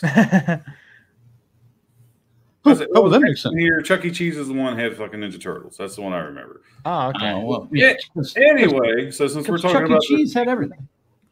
Yeah, since we're talking about this scene, and how we thought about it, at this point, I'll be honest, in the movie, I was fucking done. I'm like, are we done? This has been too goddamn long. All right. Yeah, I was like, here we are. Here's our fucking final battle. Have to concur. Thank you. All right. I will agree this movie's a little long, but I think, I could maybe trim like 20 minutes off, and that'd be about it. That'd make a world of difference, I think. Yeah. All right, finale. Because this is basically the finale. Yeah. What'd you think of the ending without giving it away? Actual ending was Colonel. Oh. No, I enjoyed the actual ending because makes perfect fucking sense. Like, if I was in the fucking demon shoes, that's the route I'd want to go, because you're taking advantage of your fucking host the best way possible. I'm like, okay, I dig that. Which brings me to my first point that we made when we started talking about this. Part 2, you got to raise the stakes, and this absolutely raises the stakes, I think. Yeah. Well, of course. I'm just curious how they're going to pull this the fuck off. They're going to pick 1 or 2, like 2 or 3 people in that crowd to follow. Maybe a set of friends. Problems. Yeah. See, I don't know. I'm thinking they're going to. I'm thinking somebody's going to be watching coverage of New York City because we know New York's going to go fucking nuts in about 3 days after that concert. Mm-hmm. And I think that's how it's going to get to somebody else. Hmm. I just think, to me, money-wise, that makes the most sense. You can have all your chaos in one scene. And I guess now we have to explain it. FaZe, you want to, or Yeah, Ziggy, now FaZe, you want to tell them what the ending is? I'm gonna just go from where we pretty much left off because well, it kind of cuts to a point there because we're still in the Pizza Hut there for a minute because she's all alone. She's I mean jump to the concert, jump to the Let ending. me just jump to the concert. All right, fuck it. Well, how does she get out of the freezer? Do that at least. Oh, okay.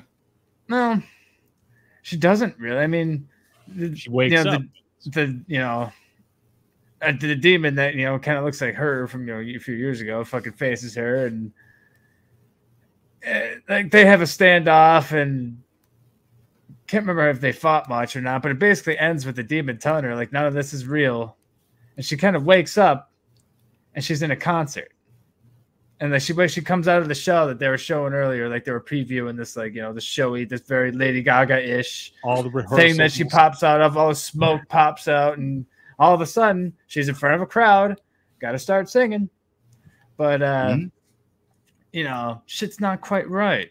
She just starts the concert off normally, like, all right, I guess I'm here, I guess I'm doing this. This is whatever. But then the demon she hits the floor. And you can't remember, like she ends up facing off against the whole demon and everything. Like it rips her mouth open and shit. Like, and the crowd doesn't see any of this, just like how the drug dealer died and she couldn't see any of it. Right. She's just getting mauled and killed. But then after she's like, quote unquote killed, she stands up, smiles at the crowd, smashes her face open with the microphone, jams it in her eye. Yeah, right in front of the entire crowd. Cut the credits. Drops dead. Tens of thousands of people.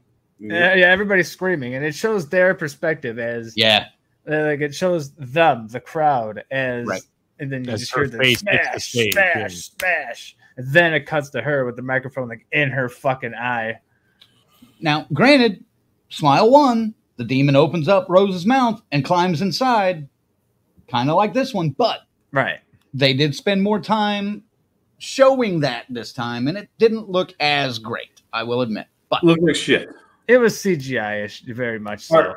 Well, we'll say the demon looked like shit. I did appreciate. Hold on. Amber asked an interesting question.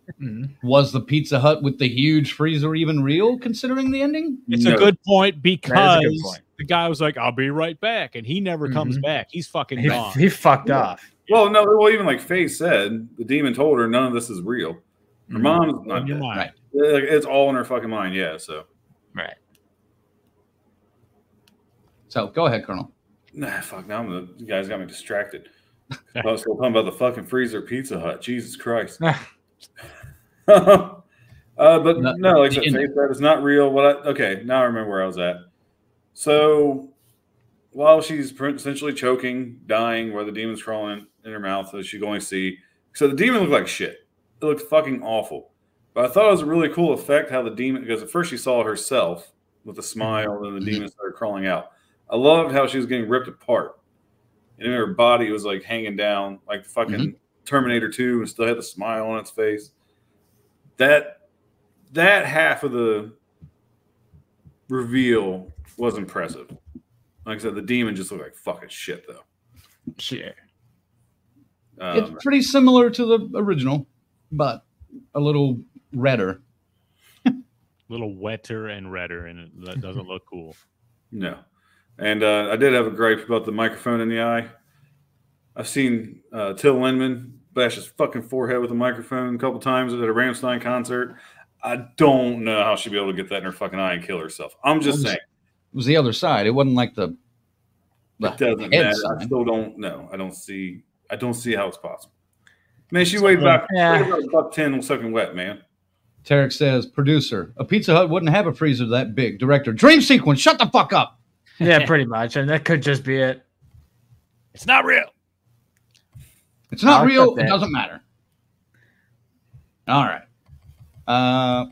Well, like I said, that ending could lead to an apocalypse style movie with hundreds and thousands of It could. people Right. freaking out, affected and everybody. mass hysteria and murder.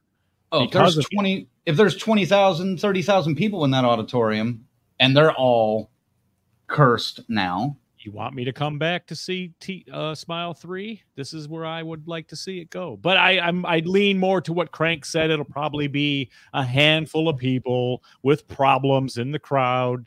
We'll probably get like news stories about, you know, like in the background, almost kind of like just in the credits or something. Maybe we'll see multiple people get killed off in the credits, you know, leading up to, hey, here's 3 friends, you know, that went to the concert together and they're all locked up together and they're all in this hospital and blah, blah, blah, blah, blah. And they're trying to survive or something like that. I don't know. But Ziggy, when you first watched this, I want to bring up something you mentioned. You originally said the only way I would want to see a part 3 of this is through a prequel. Now it sounds like you're changing your mind. Well, now that they went ahead and did what this guy predicted when the first trailer dropped 6 months ago, I mean, right on the head. He goes, got $1 million, says she kills herself on stage at the end. And I was all like, fuck. But then seeing it and now going, oh, okay, potentially, in my mind, this could be like the sad, you know, that kind of fucking violence and shit and crazy, you know? So, I mean, that's got potential, if you ask me. A prequel of the Source of the Demon? Yes, please. Even a short, animated, fuck, something, man, would help with this. But I'm more inclined to see mass hysteria. Sure. Phase, if they were to make a 3, where do you see it going? Oh, that is a good question. I mean, I guess the more likely scenario would be the latching on to like one person or a group of people rather than the mass apocalypse. But God, I really don't know. I guess it really depends. Anywhere. I guess it depends on how much money this thing makes. 23 million too. I mean, this could be it, and I could see this just being it. More than, I mean, that's almost my guess. It really depends on the budget. I was alone in this theater, so I don't feel like that this made a whole lot of money. No, it didn't make a huge amount, but I mean, 23 million. Yeah, like Ziggy said, I think the original was a sleeper hit though, and ended up getting close to like 200. Sure. Over its run last year. Producer, 28 million to make it. This Smile 2? Yes. Yeah. Producer, can you look up what the BO was for the original Smile 1? I'm going to show another one of Amber's comments. Something to consider. The monster has only ever been seen to be able to possess one person at a time. I have a feeling it's sort of invested on a large, yummy food supply. That's what I see. Dude, the domestic was fucking $105 million. The worldwide was $217 million. Yeah. So the first one was a huge hit. Monster hit. Yeah. Crazy. But again, good fucking marketing. We already mentioned that. This one lacked good fucking marketing. You're not going to have the return audience like the people went and saw Smile several times last time. Right. Yep. And another one from Amber. If one of its targets escapes, it can just jump to the next one. Bunch of yummy proxies to enjoy for the next year. Yeah, that's kind of what I see. But I think it's going to focus on like maybe a group of friends that went to the concert together and now they're all infected. But the mom or one of the friends or the mom was out getting drinks at the beginning of the show and was coming back and like didn't see all that, so she's not infected. Somebody's not infected, but they got to take care of them. They got to be careful, man, because they could kind of fall into that Final Destination territory. You know, if it's too many people. You know, see, what's going on with making an improvement on what Crank said? Let's be honest. Again, as a father of daughters, I see a mom actually going to the concert with the girls, where dad's more than likely going to drop their kid off. Hey, I'll be waiting outside. Come find me after the show. Right. There's a ball game on. Yeah. I gotta watch I gotta watch the Bengals. They're up 7-6 at halftime. Hey Siri. No, don't do that. Don't do it again. All right, let's rank it. You know what, FaZe? I'll start with you on a rating. All right. I mean, I don't know, man. A lot of you guys seem to enjoy the first one over the second one, but I kind of, after watching them kind of back to back, even though I was drunk with Smile 1, maybe I got to rewatch it, but I would rank Smile 2 a little higher than Smile 1 personally. That said, I don't know.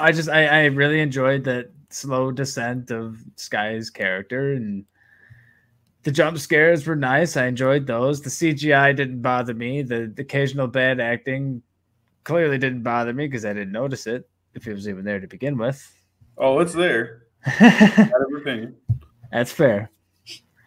I will be watching this again.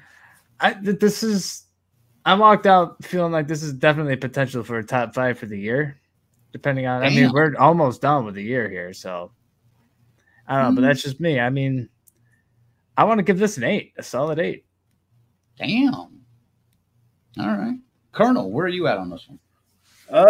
Total opposite of FaZe, but that's okay. Like I said, I don't mind having a different opinion here. Like I said, Naomi fucking killed it. I will give credit for that. She carried this fucking movie, and if it wasn't for her, I would probably rate this movie a hell of a lot slower than I'm even going to. Ran a bit long. The CGI probably wouldn't have been bad if I hadn't just watched Terrifier 3 the week before. I'm sure that had a slight effect on it. Fair enough. Blood CGI looked good, but the demon was that's almost unacceptable if you have the larger budget, I should say, and that's the best you can come up with. Again, ran a bit long. I just was not as emotionally invested in the story. Like I said, towards the end, I'm like, okay, let's get this over with. I did appreciate almost the Spinal Tap shout out at the end with the pod. But overall, still an enjoyable movie. I'm going to give it a better score than I would have yesterday. I'll give it a 6.5. All right. Before I get to Ziggy, Brian says, I enjoyed Smile 2 more than the first one as well. So there you go. A lot of that. Yeah, hearing a lot of that. And along with what these guys have said, Tarek way earlier in the show said, can I just say, though, 2 hours and 15 minutes? I'm already tired of horror movies doing that. 90 minutes is perfect. Stop fucking with that. I agree 100%. This would have been a 9 if it was like an hour and 40, easily. Yeah. All right. FaZe, go ahead. I did already. Yeah, he already did. It's SAG. Ziggy. Or Ziggy, yeah, sorry. Yeah. I enjoyed the first one better. Yes, we've seen this concept before, but this take was pretty cool. And the marketing was brilliant. Again, I thought the characters in the first one had a bit deeper of a backstory and a little more pain paid out. You know what I mean? So coming to this one, I dig the concept, man, and I like taking it this way into this realm, and she killed it. She's the perfect. She got it. The diva. She understood the role and tried to power through it and keep the face on, the mask on, even in spite of all this shit. The problem with this movie is the writing. It just gets very lazy, and I hate saying it, man. I mean, because it shouldn't be. They had a chance to really take this somewhere, and they could have really made it unique, and they just went textbook a lot. And the payoff, underwhelming for me with the end, aside from the actual ending with her killing in front of a wide audience like that. Gotcha. But the Pizza Hut, the unbelievable Pizza Hut freezer. Yeah, I just went past it. I wasn't even going to bring it up again. Yeah. That freezer, I unbelieve about that freezer. I mean, totally. It's worth a watch, man. If you dug the first one, you're gonna get this. You know, like look at FaZe. He gave it a fucking 8, man, and I get that, but it's for me. I expected a little bit more and a little bit more fleshing, man. Maybe a longer version of this will be better somehow. I don't know. And here's hoping 3 is something fucking nuts. Raise the bar again. maybe you'll get that 8 from me next year. This time, it's going to be a 6. I'm going to keep it simple. I agree there are some writing flaws. I love the directing choices and the cinematography of this film. One other thing that we didn't talk about, the music and the score are unsettling and amazing. So good. I think. I forgot all about that. Oh my God. The score is incredible because it's not even really, I wouldn't even call it music. It's just noises that fit.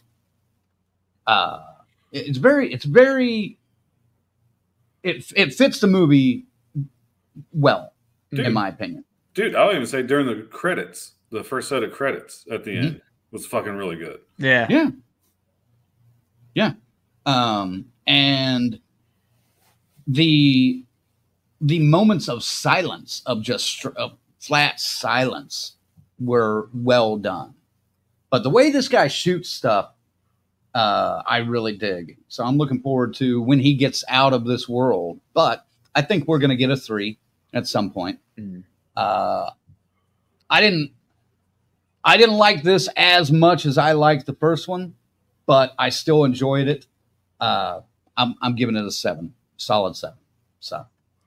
So we got a 6, 6.5, 8, and a 7. So okay, yeah, all right, right in there, 6.75, 6.9, somewhere in there, probably average. Let's say 6.9 because it's funny.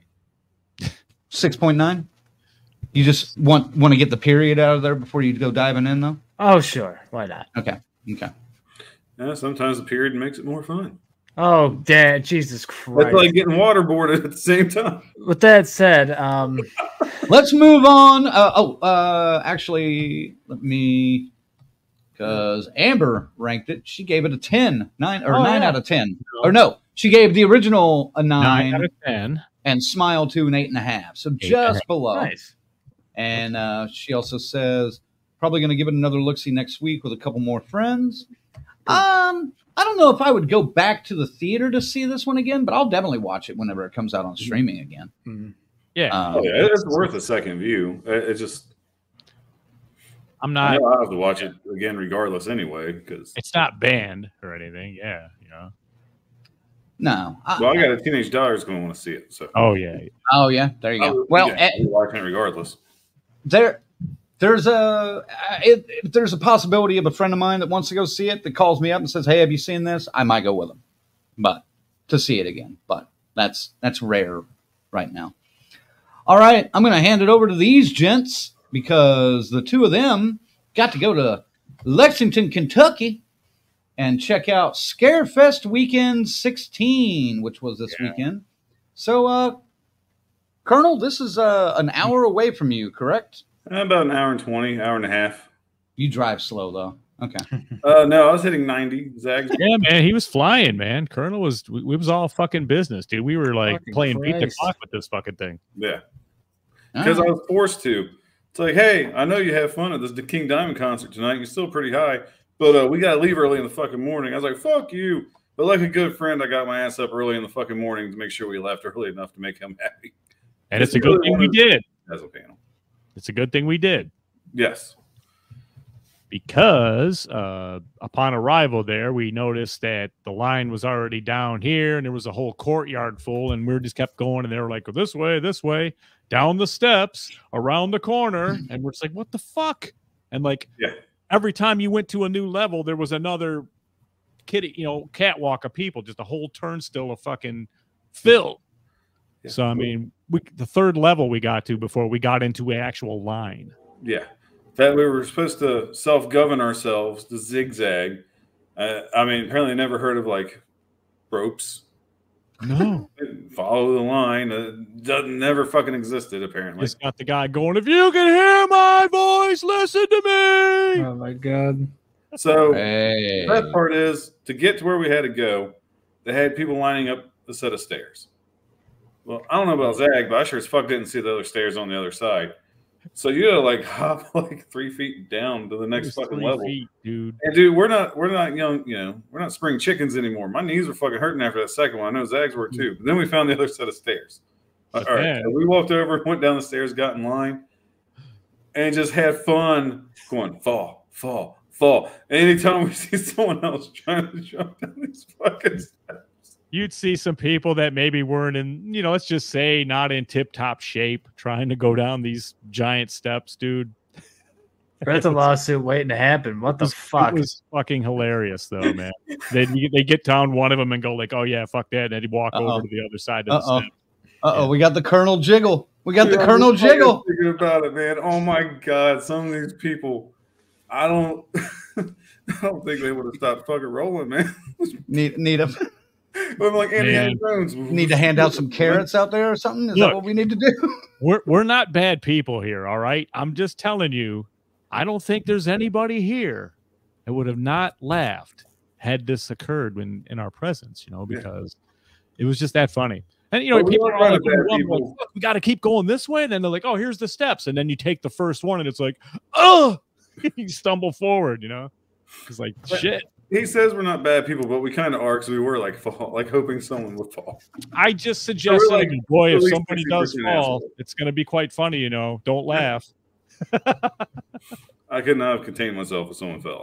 You can't even contain yourself now. No, dude, just thinking about it still happening would have been fucking hilarious. So we waited in line. It took about 2 hours to get through this gigantic line. And you already had your tickets, right? Well, no. Well, we had our tickets, but we didn't have our wristbands. You didn't get the wristband. Well, they give you the laminates here, man. They're very nice. Which was nice. Oh, how nice. Yeah, it was a really nice one. So we get in, and because we were already kind of we were reserved to the fact that we were probably going to be missing the Phantasm panel, and that's why we were there too. Let's face this shit, man. And we got through pretty quick. Once we got in there, they got a big long line of desks, and they're like, all right, they're waving people in, go here, go where she's got her hand up, and boom, they hand you your passes. We had 10 minutes. We're like, fuck it, let's go find the panel room. And I'm telling you, we sat down, they started. Yeah. Oh, wow. Now, not to mention the fact we've been standing in line for 2 hours going, I got to piss. Both of us, I got to piss. We still held it. And it was like, for another hour. Oh, dude. Just fucking hauling ass to the panel room, which was really small. Yeah. I was kind of shocked. I'm like, this panel room ain't shit. And they still cram like 350 people in it. Yeah, Phantasm, dude. There was plenty of open seats. That's sad. Yeah. But yeah, I had room to stretch my nuts and do what else I needed to do. It's clear that the fan base is getting older for Phantasm. But I didn't care, man. Well, it's time for a remake. Oh no, it can't be done. This is one. I don't know, man. They would ruin Tall Man. Of course. Would, but it will be done. It's gonna happen. Stop. No, don't will that shit into existence. I'm not willing it into existence. I'm just saying it's gonna happen at some point. Oh my god, man! Let them just keep making fucking shitty Scream sequels and leave Phantasm alone. Somebody's gonna come back to Phantasm at some point. I'm just telling you. I don't want it to happen, but somebody's going to. I just can't see it. I can't picture it, man. Oh man, that ruined my night, dude. Yeah. Thinking about that. You're welcome. Oh shit. Well, the panel is it's okay. We've seen better panels than this, but you do get a little bit of some couple things from Coscarelli. He drops some good stories. And the funny thing is, Reggie be talking, but he's old. So he's telling you stories about his childhood, his first car, and how they used to race through here. And then Don would be like, well, I think somebody else has something to say about this. Oh, shit. Yeah. Kind of cutting him off? That's kind of let Grandpa talk. Let him have it. Well, they wanted to talk about the driving in the CUDA. Yeah, everybody's doing the CUDA in all the movies. Yeah, they had 8 people there from the movies. I mean, so we got through the panel. Then we finally got the piss. Thank God. Yeah. Facilities were nice, clean. Kentucky's a pretty nice place. Friendly people. This was the Rupp Arena. Is that what it was? Yes. Yeah, it's just attached to Rupp Arena, yes. Yeah. So, after that, we hit the sales floor, vendor floor, and checked it out. We had to go get some batteries for the microphone before we could go meet anybody to get any IDs or anything. But then, I guess it's your typical kind of vendor room. It looked like any other vendor room we've seen. It's weird though. Like every other one's you have your crosswalks that connect front to back, side to side. This one had like hallways and shit that would dead end your ass. Yeah. And you'd have to come back, and you couldn't get into every quadrant. Yeah, it was like T-shaped. Like you go here and go this way, and it was a weird layout. But it was your basic vendor floor. If you're a figure collector, good lord, you've been busting nuts as soon as you walk through that place. The toys, there was toys galore. That's all the world was fucking toys. Like, I was looking for a shirt. I wanted a new shirt. I did not get a new shirt. I found one shirt, dude. You got a Warrior shirt, right? I bought a Warrior shirt. Cool. It's just a poster, and like, but it's that Red Death T-shirt company.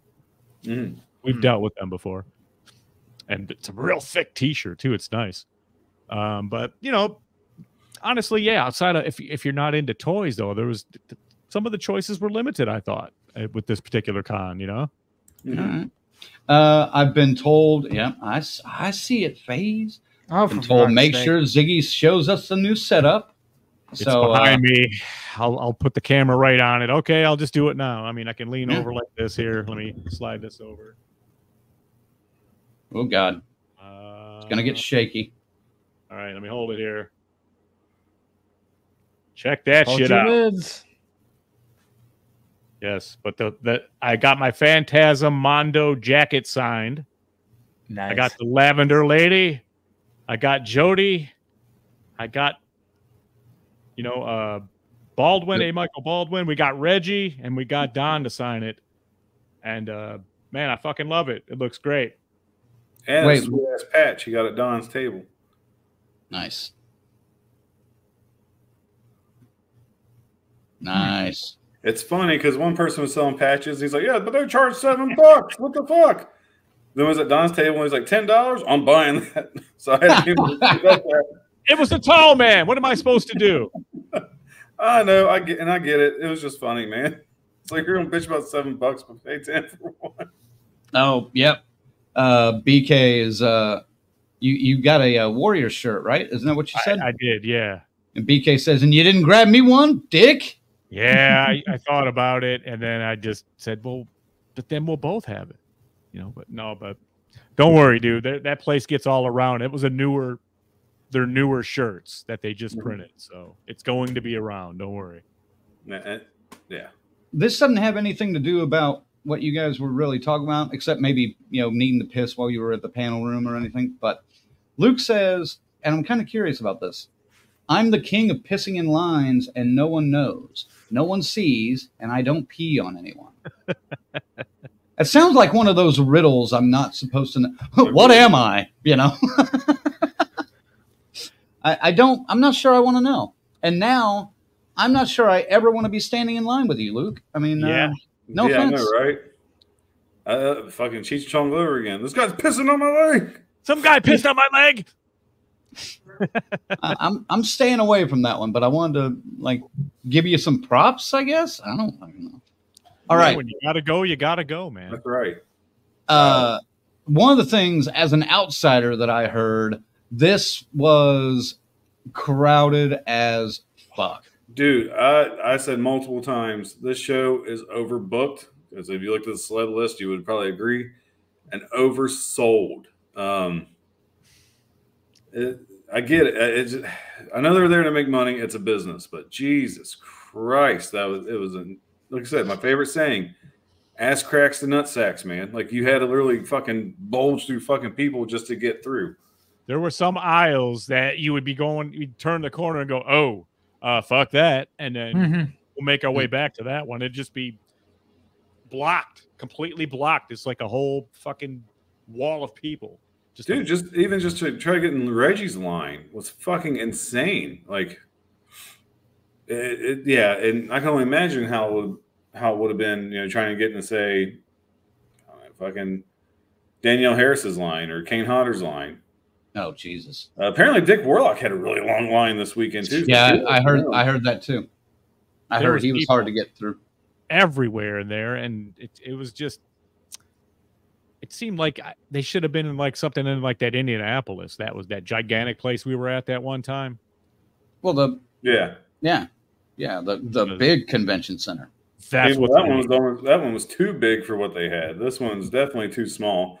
Apparently, there's more room for them to rent out. Maybe they were just trying to save a buck and didn't want to rent out another room, which would make perfect sense. If you're going to book it like this, I mean, put all the vendors in one room and all the celebs in another. You could get traffic flow going. Well, when I went to the Comic-Con there a couple years back for the Twin Peaks cast, the vendor room was comfortable, but everything out in the hallways crowded as fuck. And it was unbelievable, man. Well, celebs and vendors are in the same area, just vendors on this side, celebs on this side, but they bleed into each other, man. It's this one I don't think was like that. I think the celeb room was one room, and then there was a vendor room, but the hallways and getting to the panel room was nuts. Never saw Kane Hodder, never saw William Ragsdale, never saw Chris Sarandon. Oh yeah, Carolyn Williams. I mean, we saw Billy Zane though. Yeah, you could. Oh, shush. No, we're not talking about that. Hey, it was fine. It was fine. No, but I mean, overall, I think we had a pretty successful trip. For what, 5 hours, 6 hours we were there. I left Friday, 7 p.m. my time. Dropped my son off. Got to Colonel's about 11:30. We got pizza from Domino's. Went to sleep. Got up. Went to the con. Left the con. Drove back. I jumped right in my car and fucking left. So it was 28 hours. I was gone.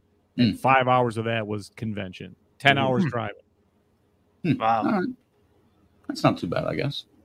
That's a lot of. There really wasn't much else we could do, man. We got what we came there. We got what we wanted. We walked through the vendor 4 or 5 times. I'm sure I know we still didn't see everything because it's so damn crowded. Too crowded. I just know people online are like bitching, saying the staff was rude. I thought the staff was very fucking friendly. They were cool. I think many of them were talking about the people that were running the photo ops. Oh, okay. So we didn't have any problems with anybody. We didn't do that. Right. But those guys can get snippy. Well, but let me ask you this: how do you spell staff, Colonel? Normally I do STAFF, not STAPH, like staph infection. Yeah. How about Ziggy? You? AFF, of course. Yeah. Phase. Do I really need to answer that? No. Okay. Yeah. I'll be honest. That drives me up the fucking wall. Like, I have seen it spelled with a PH. Speaking of like a team of people, staff, not a staph infection. But yeah, I've seen it with the PH all fucking weekend. And it at this place? Yes. Yeah. That's weird. I never noticed it. That's even on the back of their shirts. It's on the back of their shirts with a PH. No way. It was a little trying to be too cutesy for me. That's clever, and right? That's what I said. I was is that clever or is that Kentucky, Colonel? It's not very clever. Now, I already explained Kentucky to you, dude. Yeah. I already explained Kentucky to you. Northern Kentucky, the very top 3 counties, is Midwest as fuck. You get down to Lexington, it is literally the fucking South. It's totally different. I have to agree. Nobody was vaping out there. I mean, smoking even hardly. It was just weird. I'm out there vaping up, and it's kind of like nobody else smoking anything out here. Yeah. When I was there weren't anybody else out there smoking either. Weird. Put my shit away for that time, you know. But then we went to the car. I had a joint or two parked out there. So. Well, Zag did. I only partook a little bit on Friday night. Yeah, Colonel actually took a couple of rips off the manly stuff. Ooh, doggy. All right. Nice. So going back to Scarefest then again? It's going to take something like the Phantasm, 5 cast members from the original fucking Phantasm Please, how could I say no to that? Reggie Bannister stopped doing cons 5 years ago, and all of a sudden here he was, and he was great. He was coherent, sharp. He's old. He's in a wheelchair, but he's still there, man. You know. Now, who was it that said something about you got recognized by a former Curse Your Luck player? Was that you? Yeah, we were standing in line at the Reggie Bannister table, and the guys like, you know, they looked over at us, you know, and it's like, so the girl goes, are they playing the game here? You know, and he goes like, I mean, Colonel like, oh shit, you know, he goes, yeah, I played in Chicago, you know, this guy, you know, he had long hair and a mustache. If you saw him, you'd be like, I was looking at him too, going, this dude looks familiar, but man, we see thousands of fucking people. How am I going to remember that, you know? And he goes, yeah. He goes, I played. I was like, oh, no shit. Did you win? He went, no. But he goes, but I had a blast, you know? And he goes, and they were like, you guys doing it here? It's like, it's kind of why I'm here this weekend. But, you know, they were much too busy, obviously, to talk to us. So we didn't even see anybody. No, we didn't see any, I didn't see any of the big wigs, and I was on the lookout. We were looking, man. So we had the photo. I know Colonel was on the lookout. Have you seen this man? Why you gotta call me out like that, dude? Goddamn, you know, goddamn right, I was on the lookout. Hold on, I gotta go this way. I'm hiding. Oh no! That's probably it. They probably saw us coming and went, "Uh-oh," and jumped into the back room. That really see me go like this through the fake bushes, like right back. All right. Well, cool. Well, maybe it is. You know, I mean, if they literally had full sets of everybody, you know, if you wanted to meet, they had the Cinnabites there, but Doug Bradley wasn't there. I don't think. No, they only had 3 of them, which is shocking. 3 of them. They had a stacked lineup for sure. Yeah, but they had over 100 guests. Yeah, the whole Fright Night fucking lineup. Kane Hodder. Dude, they had like fucking 5 different Jasons. Yeah, they had 5 or 6 Jasons there. Yeah. If I had more money, I would have been like, hey, Warrington Gillette. I know you're not really Jason, but you played him once. And Steve Danielle and Scout were there. They were there doing their podcast that night. But for $50, get you extra to get in. Dang, 50 to get in? Whoa. Yep. Whew. She needs a movie. I was like, God damn, they're fucking bleeding people dry at this con. Well, and yeah, they had after events at every fucking day too that cost you extra too. It sounded like wine tasting with or bourbon tasting with Matthew Lillard and oh my god, some kind of some kind of paranormal hunt with a couple of whoever's. I think it's Rose, Shepish, and Hodder. I'm surprised they didn't charge you to breathe the air in that fucking place. There was lots of different kinds of events. Ain't no reason Curse Your Luck wouldn't play well in that big ass room. Oh, and it sounds like it'd be easy to get a fucking crowd in there too. Yeah. Yep. So, we'll push it again. We'll see what happens. We'll see. We made a presence there. It's the first time we really showed up and kind of did our thing, handed out some stickers, shook some babies, kissed some hands. You know. That's right. Wait, what? Yeah, you wanna switch those, I think. Hopefully. What? Well, all right. Well, there you go. Scarefest. Sounds like some, at least, of the reviews online were a little overboard. Yeah, they were a little exaggerated. Outside of waiting 2 hours to get in, that was the only thing I could really bitch about. Yeah, and then online, the majority of people bitching are that, I didn't get to meet Matthew Lillard. Like, that's a fucking risky take going to these things. Well, and he's going to be back in fucking 6 months, okay? Right. Near you. It sounds like, well, one of you heard they sold 35,000 tickets, right, for the weekend? That's what the vendor said. Yeah. And then I heard somebody mention 14,000. So what I'm thinking is they sold 35,000 for the weekend and probably 14,000 on Saturday. That seems more realistic. Yeah. So if that's the case, that's like $1.5 million that con just raked in. Not counting expenses, obviously. But and I'm telling you, none of them guys, they're not paying any guarantees on anybody. Those guys are making their shit. Oh, they're making they're making their quota for sure. Well, cool. Maybe we'll sneak in there at some point. Scarefest, we'd love to join you. Hey man, it's a match made in hell. Let's do this. You know, we'll take 2,000 a year. Fucking guests, keep them busy for a couple hours. Get some fucking air, some breathing room in that panel in that vendor room there for a while. For fuck's sake. Right. All right. Well, that's going to wrap it up for us. So, Colonel. No. Yeah, Colonel. Send him out. Fuck. All right. Saving the best for last. So that's why I'm going first. Thanks for joining us tonight. Smile 2. Go see it if you want to see it. I will never discourage anybody from not seeing a movie. It was enjoyable. I was enjoying talking about it with these assholes, even though if we spent way too much time on a Pizza Hut freezer. Shit, I can't remember what we have coming up next week, so I'll let someone else do that. If you're at a con, wear your deodorant, wash your dick, don't get sick. Deodorant! And ladies, don't smell like Scuba Steve. Use Summer's Eve. And luckily, I didn't really smell any BO at Scarefest. That's probably one of the more impressive things. I got behind some dude, and I had to. Of course, you did. I had to step to the left just to get out of the fucking wave. You judgmental fuck. Fucking wake of fucking pit. Just for that phase, go ahead, send them out. Fuck. Oh man, you always get gross on the show occasionally. It's all right though. Well, hey, dude, you know what? This dude was essentially saying, "Smell my ass." All right. I feel terrible. But yeah, fellas, just thank you all for watching. That was fun. I'm glad I wasn't completely alone and reasonably enjoying the movie. But what are we doing next week?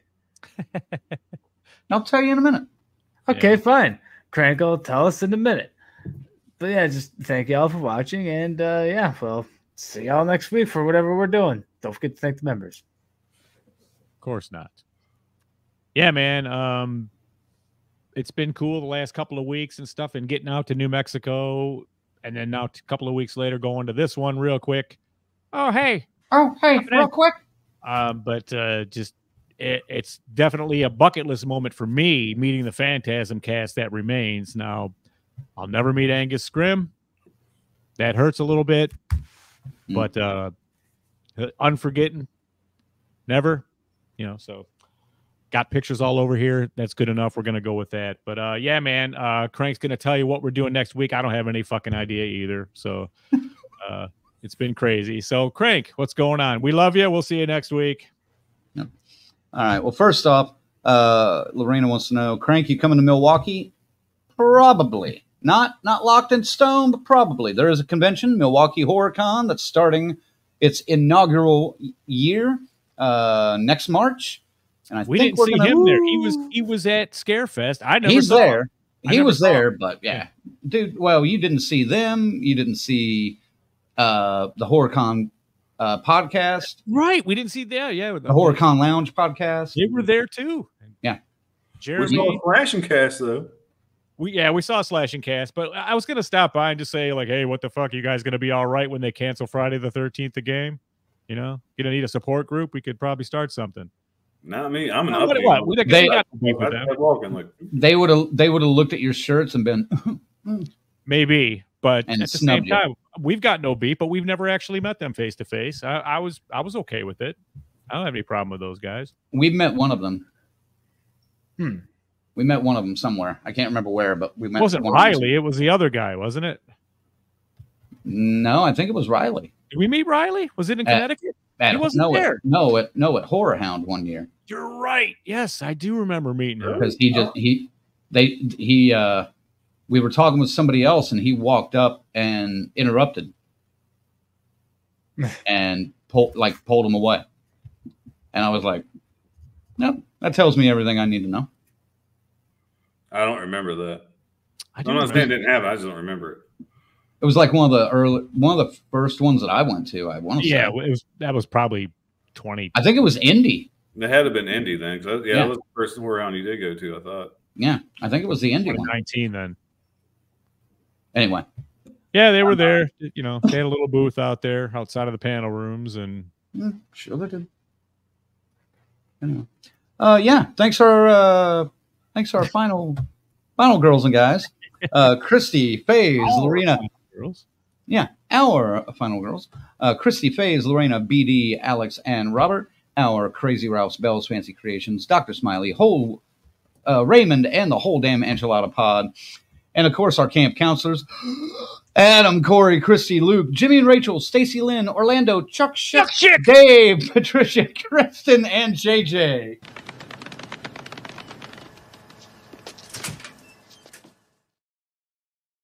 I didn't expect the echo. Holy fuck. That was good. Did not expect the echo. Jesus Christ. All right. Become a member and support the DCS. Head on over to deathcursesociety.com. You guys know the rest. If you're still here, you know the rest. And thanks to our associate producer, FaZe. Next week, I don't even know what the fuck we're doing because we don't have anything booked. So. Fair enough. It's 28th next week, isn't it?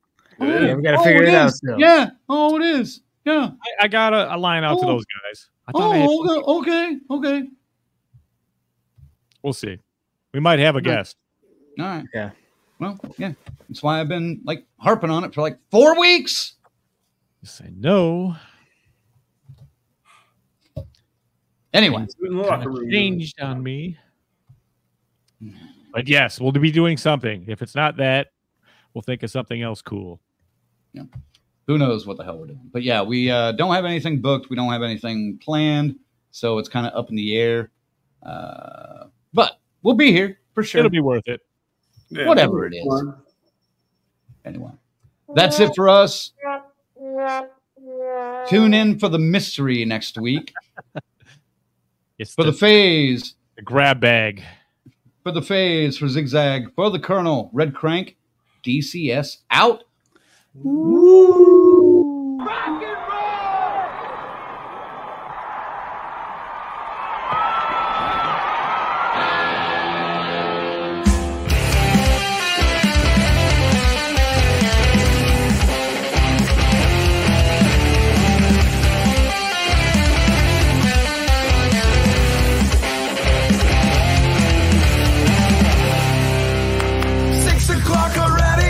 Just in the middle of a dream,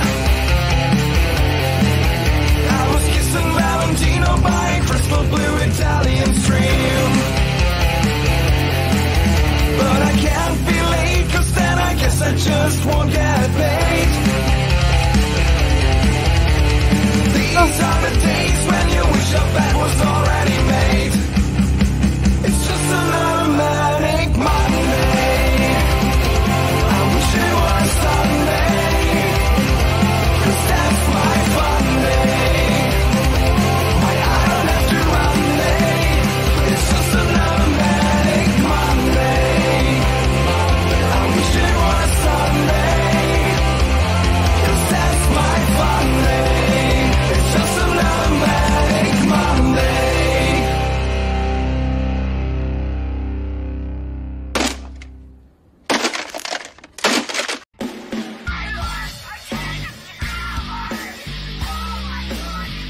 Ah!